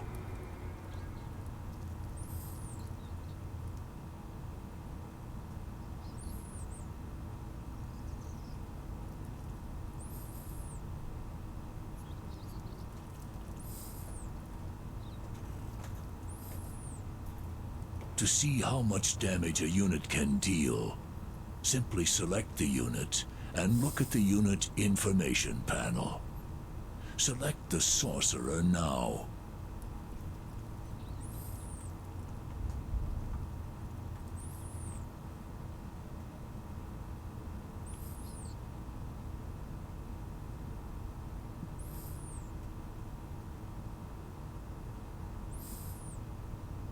To see how much damage a unit can deal, simply select the unit and look at the unit information panel.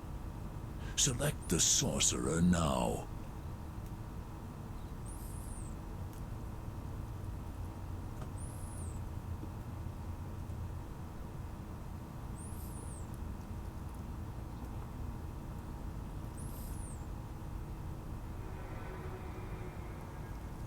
To see how much damage a unit can deal, simply select the unit and look at the unit information panel. Select the sorcerer now.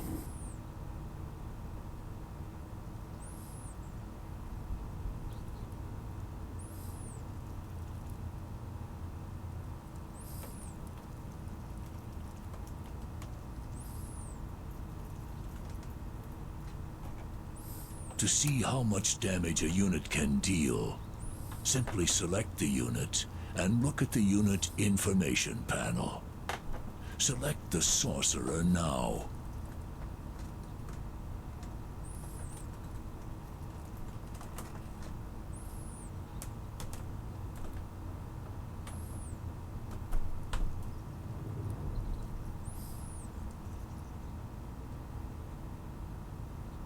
To see how much damage a unit can deal, simply select the unit and look at the unit information panel.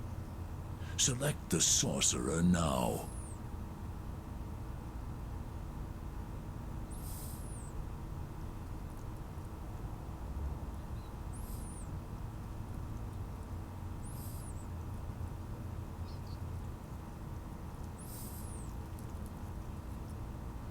To see how much damage a unit can deal, simply select the unit and look at the unit information panel. Select the sorcerer now.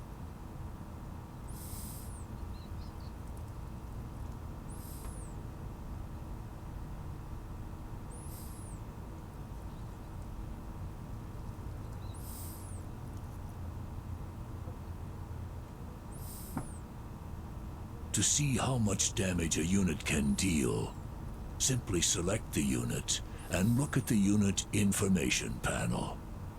Select the sorcerer now.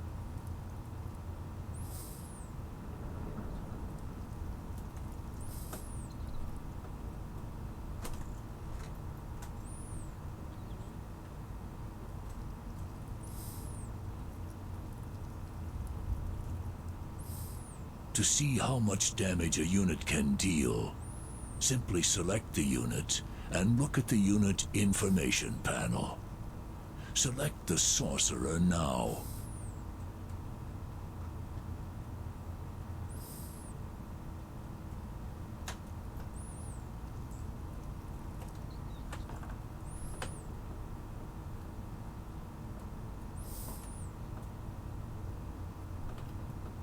To see how much damage a unit can deal, simply select the unit and look at the unit information panel.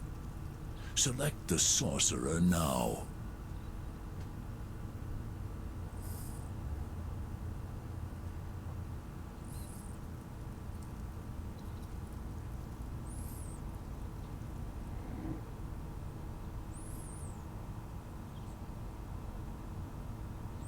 To see how much damage a unit can deal, Ooh, so sorry. simply select the unit and look at the unit information panel. Select the sorcerer now.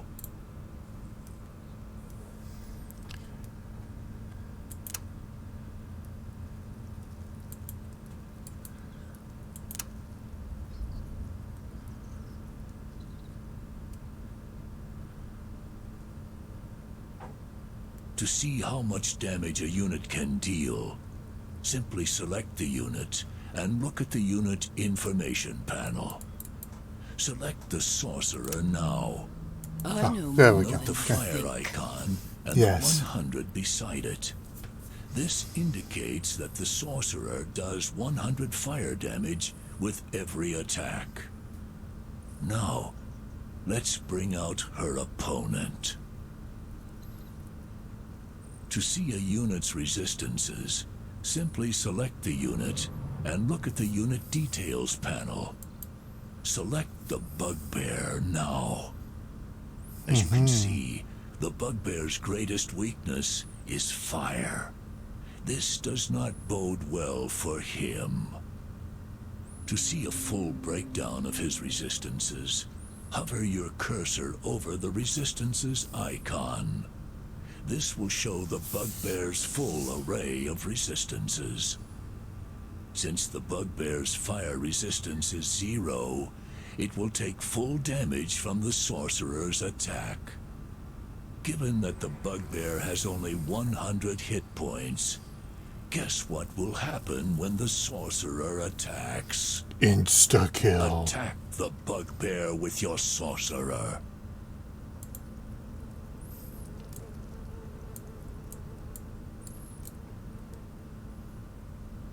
I am prepared to serve.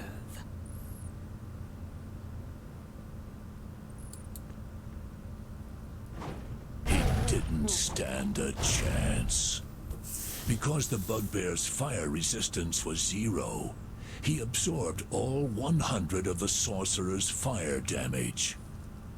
A unit's resistance to a particular type of damage indicates the percentage of damage that will be reduced on impact. For example, let's introduce a more resilient opponent. Ifrit are princes from the elemental plane of fire. As such, they are highly resistant to fire damage. 95 fire resistance. This doesn't seem like a good matchup for our sorcerer. Nonetheless, let's give it a shot. Note that, for the purposes of this tutorial, the Ifrit also has 100 hit points. My mind is focused. Attack the Ifriti with your sorcerer. I've studied much for this. Only 5 damage was dealt to the Ifriti. Given his 95 fire resistance, he absorbed 95% of the damage received. As you can see, by checking damage types and resistances, you can ensure that you are using the right type of damage to take advantage of your opponent's weaknesses.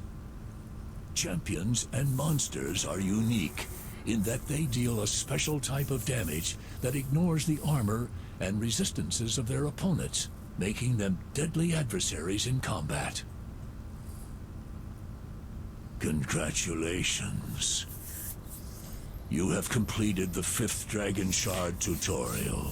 Woot! You are now equipped in every respect to face your opponents in battle. In the next tutorial, you will learn some of the unique elements of the single-player campaign in Dragonshard, such as quests, dialogue, and non-player characters. Alrighty then. I eagerly await your return.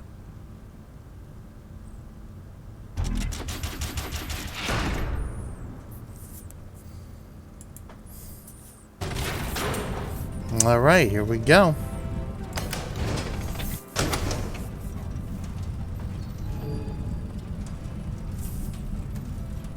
Welcome, adventurer.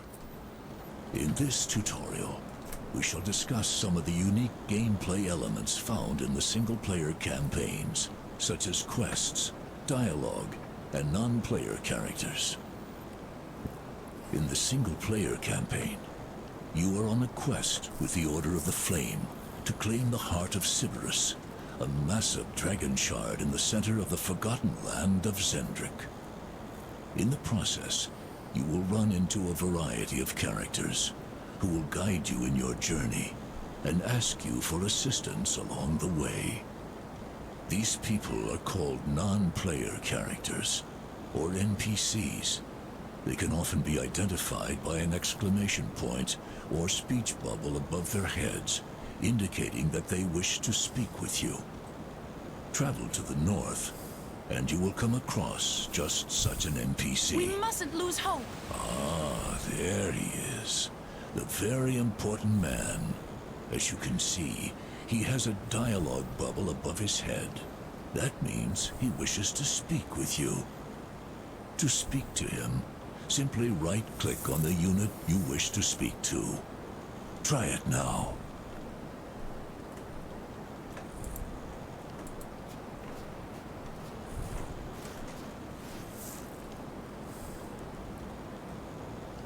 What you are seeing now is a dialogue box. The name and portrait at the top indicate the identity of the NPC with whom you are speaking. Read what he has to say, and then left-click on the Continue button to hear more. Ah, Lady Marin, there you are. Thank goodness you have arrived. I am a very important man, you see, and therefore I have some very important things to attend to. I can use your help. Ventured into Kyber, the underworld, through that staircase to the northwest on very important business. Was attacked by a Minotaur and had to flee. Fleeing is very important. He does ramble on a bit, doesn't he? My haste, however, I dropped some very important documents. Without them, I'll be disgraced before my very important peers. You must help me. At last, as you can see, you have just received 2 quests. A main quest to recover the documents, and a side quest to kill the Minotaur. A main quest is a quest that you must complete in order to finish a given chapter. A side quest, on the other hand, is optional. However, if you complete it, you will be rewarded in a way that will likely help you complete your main quests. When you are finished reading, left-click on the End button. Excellent. To check on the status of the quest you've been given, use the Quest Log panel. To access the Quest Log panel, left-click on the scroll icon at the top of the screen. Try it now. As you can see, you have 1 main quest and 1 side quest. As you complete and gain new quests, this Quest Log panel will be updated. In addition, if you ever forget what an NPC said to you during a conversation, you can always check the dialogue history. Okay. To check the dialogue history, left-click on the dialogue button at the top of the screen. Try it now. Here you can see the history of all of the dialogue you have engaged in during this chapter. By clicking on the NPC's name, you can see every line of dialogue that character has said to you. Use the dialogue history anytime you want to reacquaint yourself with the details of a given quest or conversation. Now, let's head into the underworld and complete your quests. Okay. The underworld entrance is located to the northwest. Take Lady Marin into the underworld.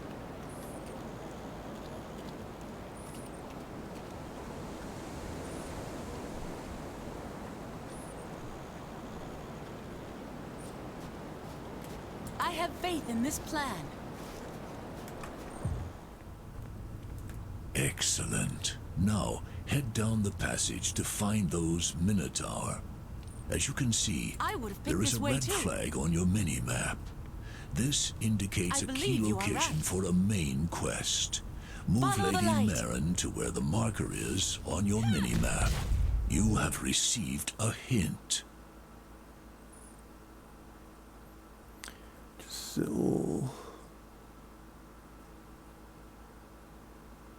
Okay. Hints are helpful reminders that give you useful tips or information on units, abilities, monsters, and the environment around you.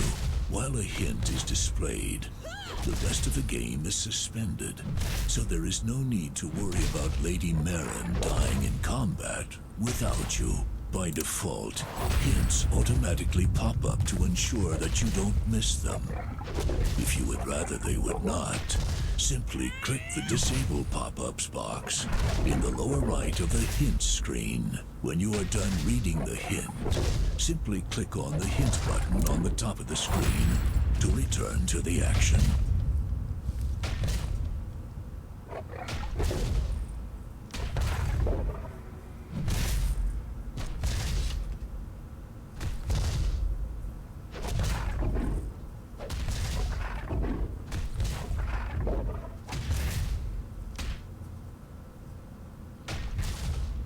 There was no other way.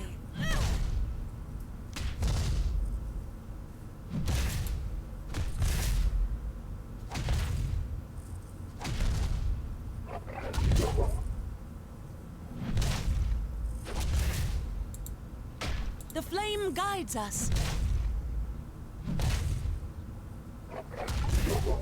You have successfully slain the Minotaur. If you look at your quest summary, you will see that the first part of the Slay the Minotaur side quest has spread been the light. completed. In order to fully complete the I believe quest, you are right. you only need to return to the very important man. Before you do, however, you should pick up his documents. I would have picked They this way should be too. resting wherever you killed the Minotaur. Pick them up now by selecting Lady Marin Okay, and gotcha. right-clicking on the documents. As you can see, the documents have been added to your backpack, but in a different column from normal reward items. This is because the very important documents are a specific type of reward item called a quest item. Quest items do not occupy the same space as reward items. As such, you should never hesitate to pick up a quest item. Also note that as soon as you picked up the very important documents, you received a lore journal entry. Your lore journal is where you can view a variety of information about the areas that you explore. This can range from stories recounting the history of Eberron to the contents of books and documents you find along the way. To check your lore journal, click on the book icon at the top of the screen. Try it now. As you can see, these are the contents of the very important documents. I suppose they aren't as important as he seemed to suggest. You have almost finished your main quest. You now only need to return to the very important man to complete this chapter. Once again, on your mini-map, you will see that the quest indicator flag has now moved back to the location of the very important man. Move Lady Marin to where the mini-map flag is located.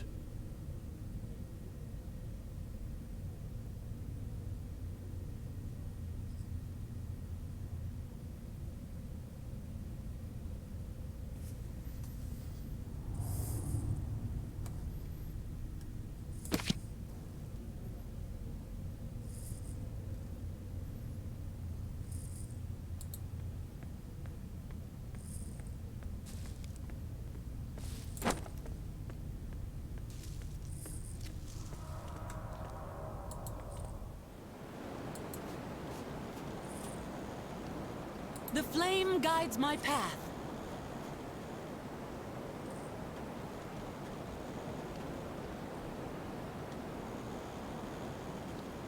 Say, where'd he go? Well done. Now simply speak to the very important man to complete your quests. Remember, to do so, select Lady Marin, and These then truly are right-click dark on the very times. important man. Do so now. My documents, you found them. Yes, excellent. As reward Thank for you. your quests, you have received gold and experience. Not to mention you have made a very important man very happy. Congratulations. You have completed the 6th Dragonshard tutorial. You are now ready Excellent. to begin the single-player campaign in search of adventure. You have learned Just in all time that for us I to go to have bed. teach. You have been a fine student, and I have no doubt that you will one day be a legendary commander. But legends are not made in the classroom. Go now, and put your abilities to the test on the field of battle. Best of luck, and return to me if you are ever in need of aid.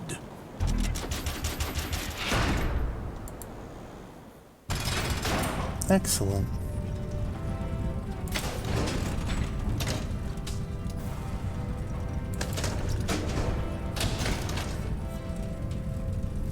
Chapter 1, Entering the Ring. In their quest to claim a legendary Dragonshard known as the Heart of Sybaris, the Order of the Flame arrives at the edge of the Ring of Storms, a mountain range with tempests raging across its towering peaks. The champions of the Order must now meet with the scouting party they sent ahead and find a passage into the Ring of Storms.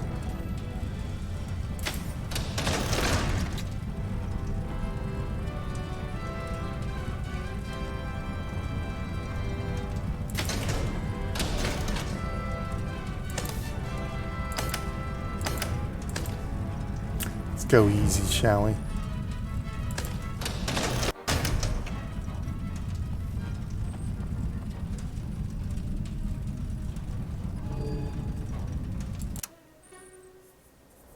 After a long journey by airship, the Order of the Flame arrives at the mysterious continent of Zendrik. They seek the Heart of Sybaris, a legendary Dragonshard that lies within a region of the continent known as the Ring of Storms. Protected by terrible tempests and blizzards that blanket the enclosing mountain range, the ring makes the lands within it inaccessible by air. With their only hope being a ground expedition, the Order sent a landing party but a month earlier to establish a foothold at the ring's edge. Now, Lady Maren, Amathor the Seer, Bastion, and Kale are ready to lead these forces and begin their quest for the Heart.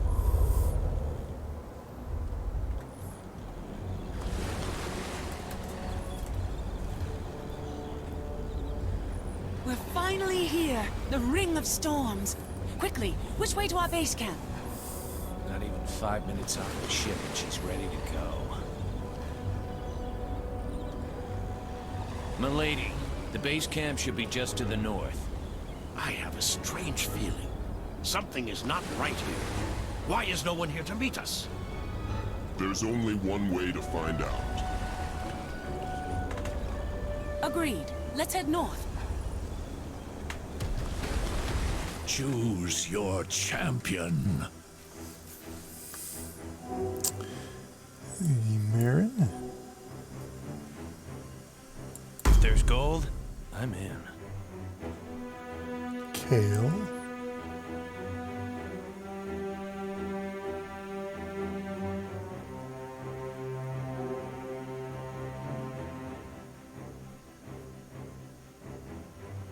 I've had a vision of our victory.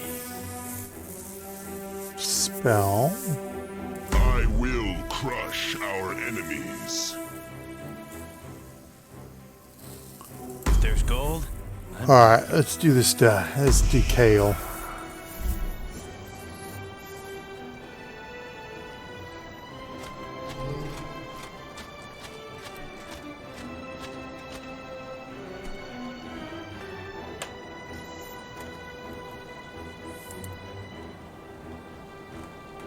I'm your man. There's treasure to be had.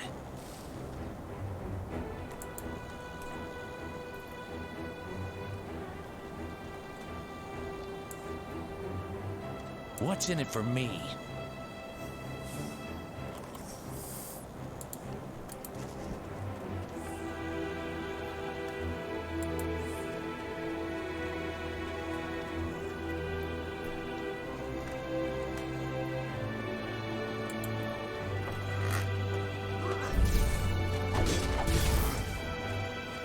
Oh dear. Come and get it.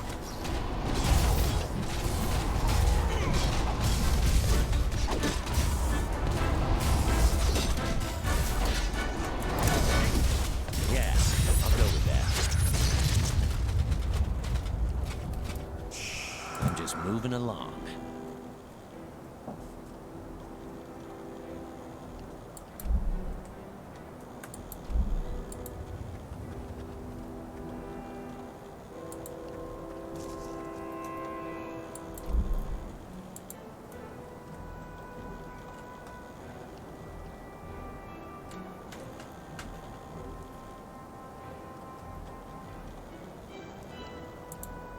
Okay, that's it. All right.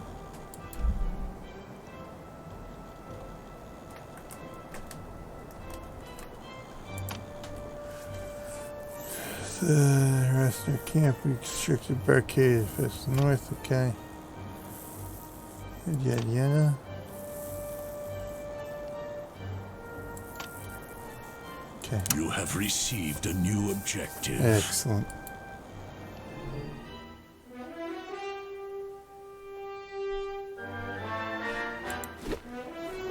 Okay. I'm your man.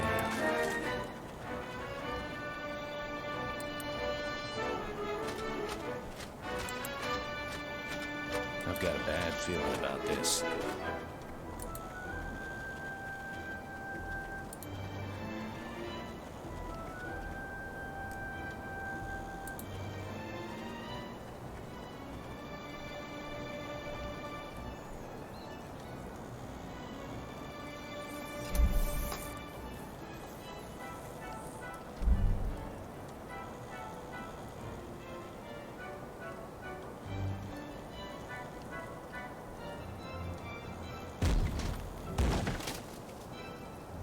Yeah, I'll go with that.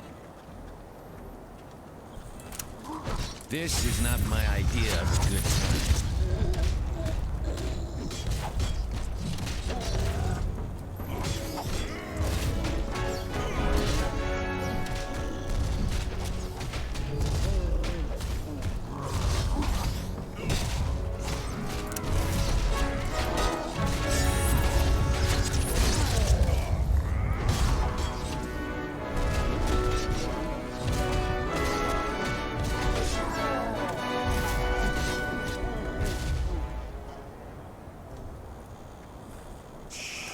Think something's over there, huh?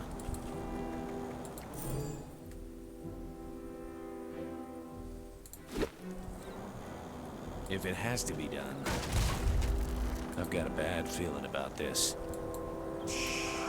Hero? Me? Sure. I'm your man.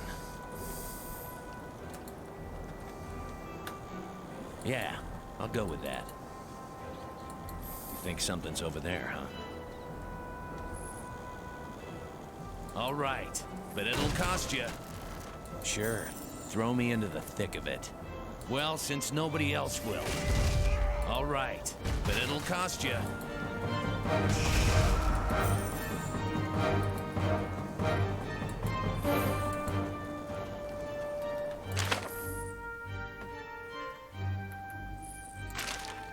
Hope you know what you're doing. There we go.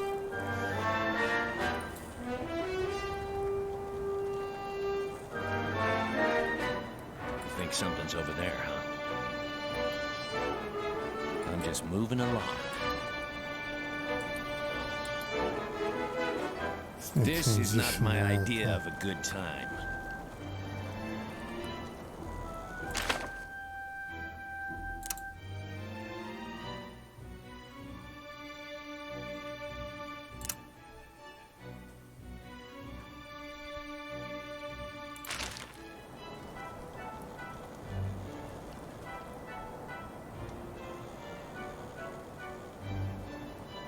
Looks like we're done.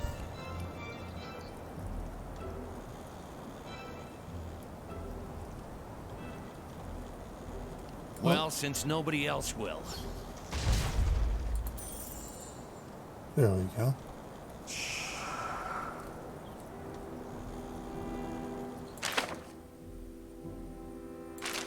Yeah, I'll go with that.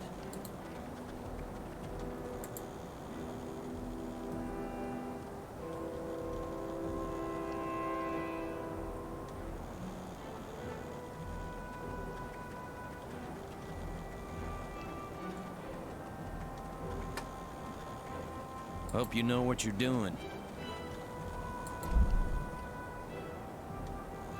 Yes.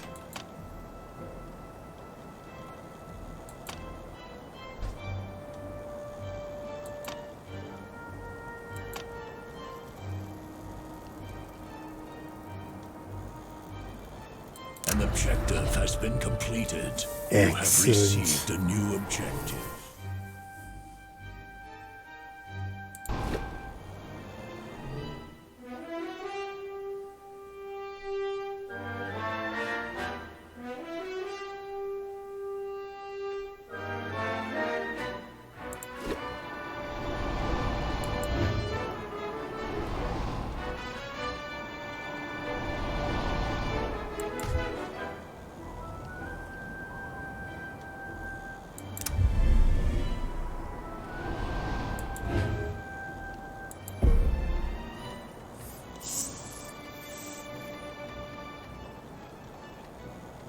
Construction is complete.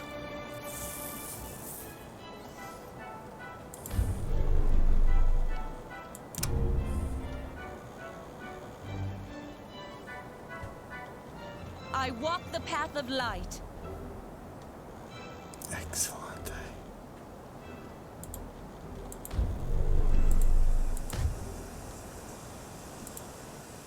I bear the light.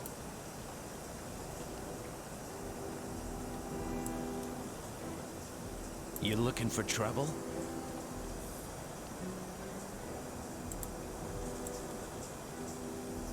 You got a job for me?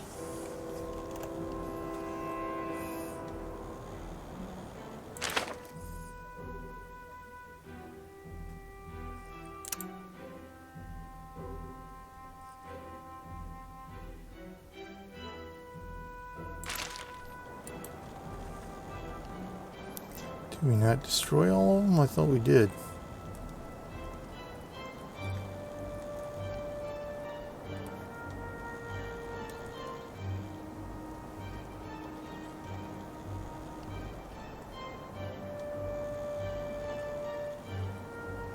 I've got a bad feeling about this.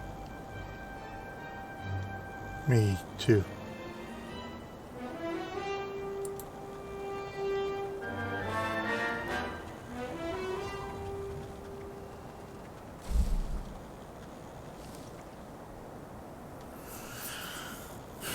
Okay.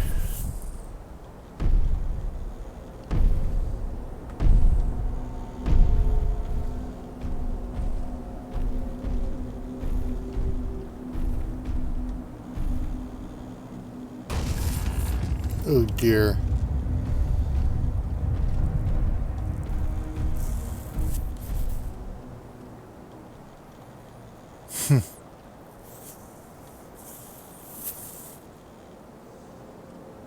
Hope you know what you're doing.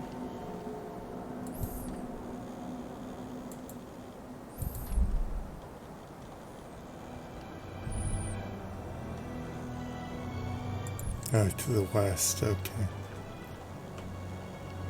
Oh, there it is. There's treasure to be had.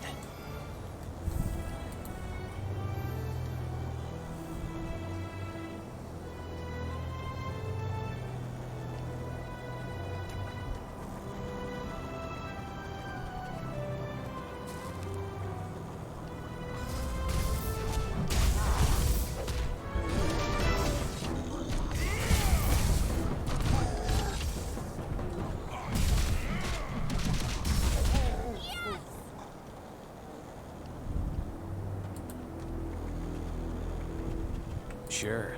Throw me into the thick of it.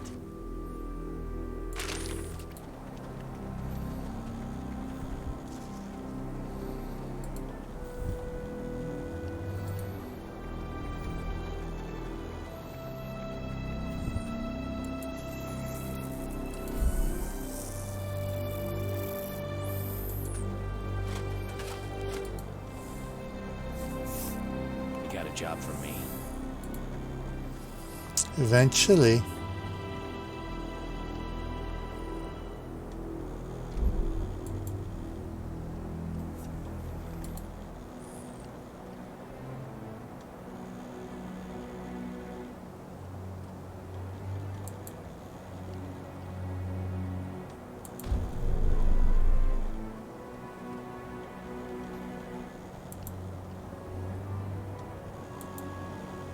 Alright, I think that will do for now. 100 days. 2020. Excellent. And there we have it. Number 10 on the list of our top 10 strategy games. We're nearing the end here.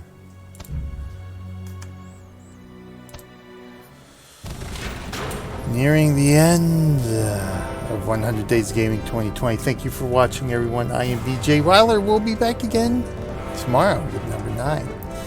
Till then, I will see you in game.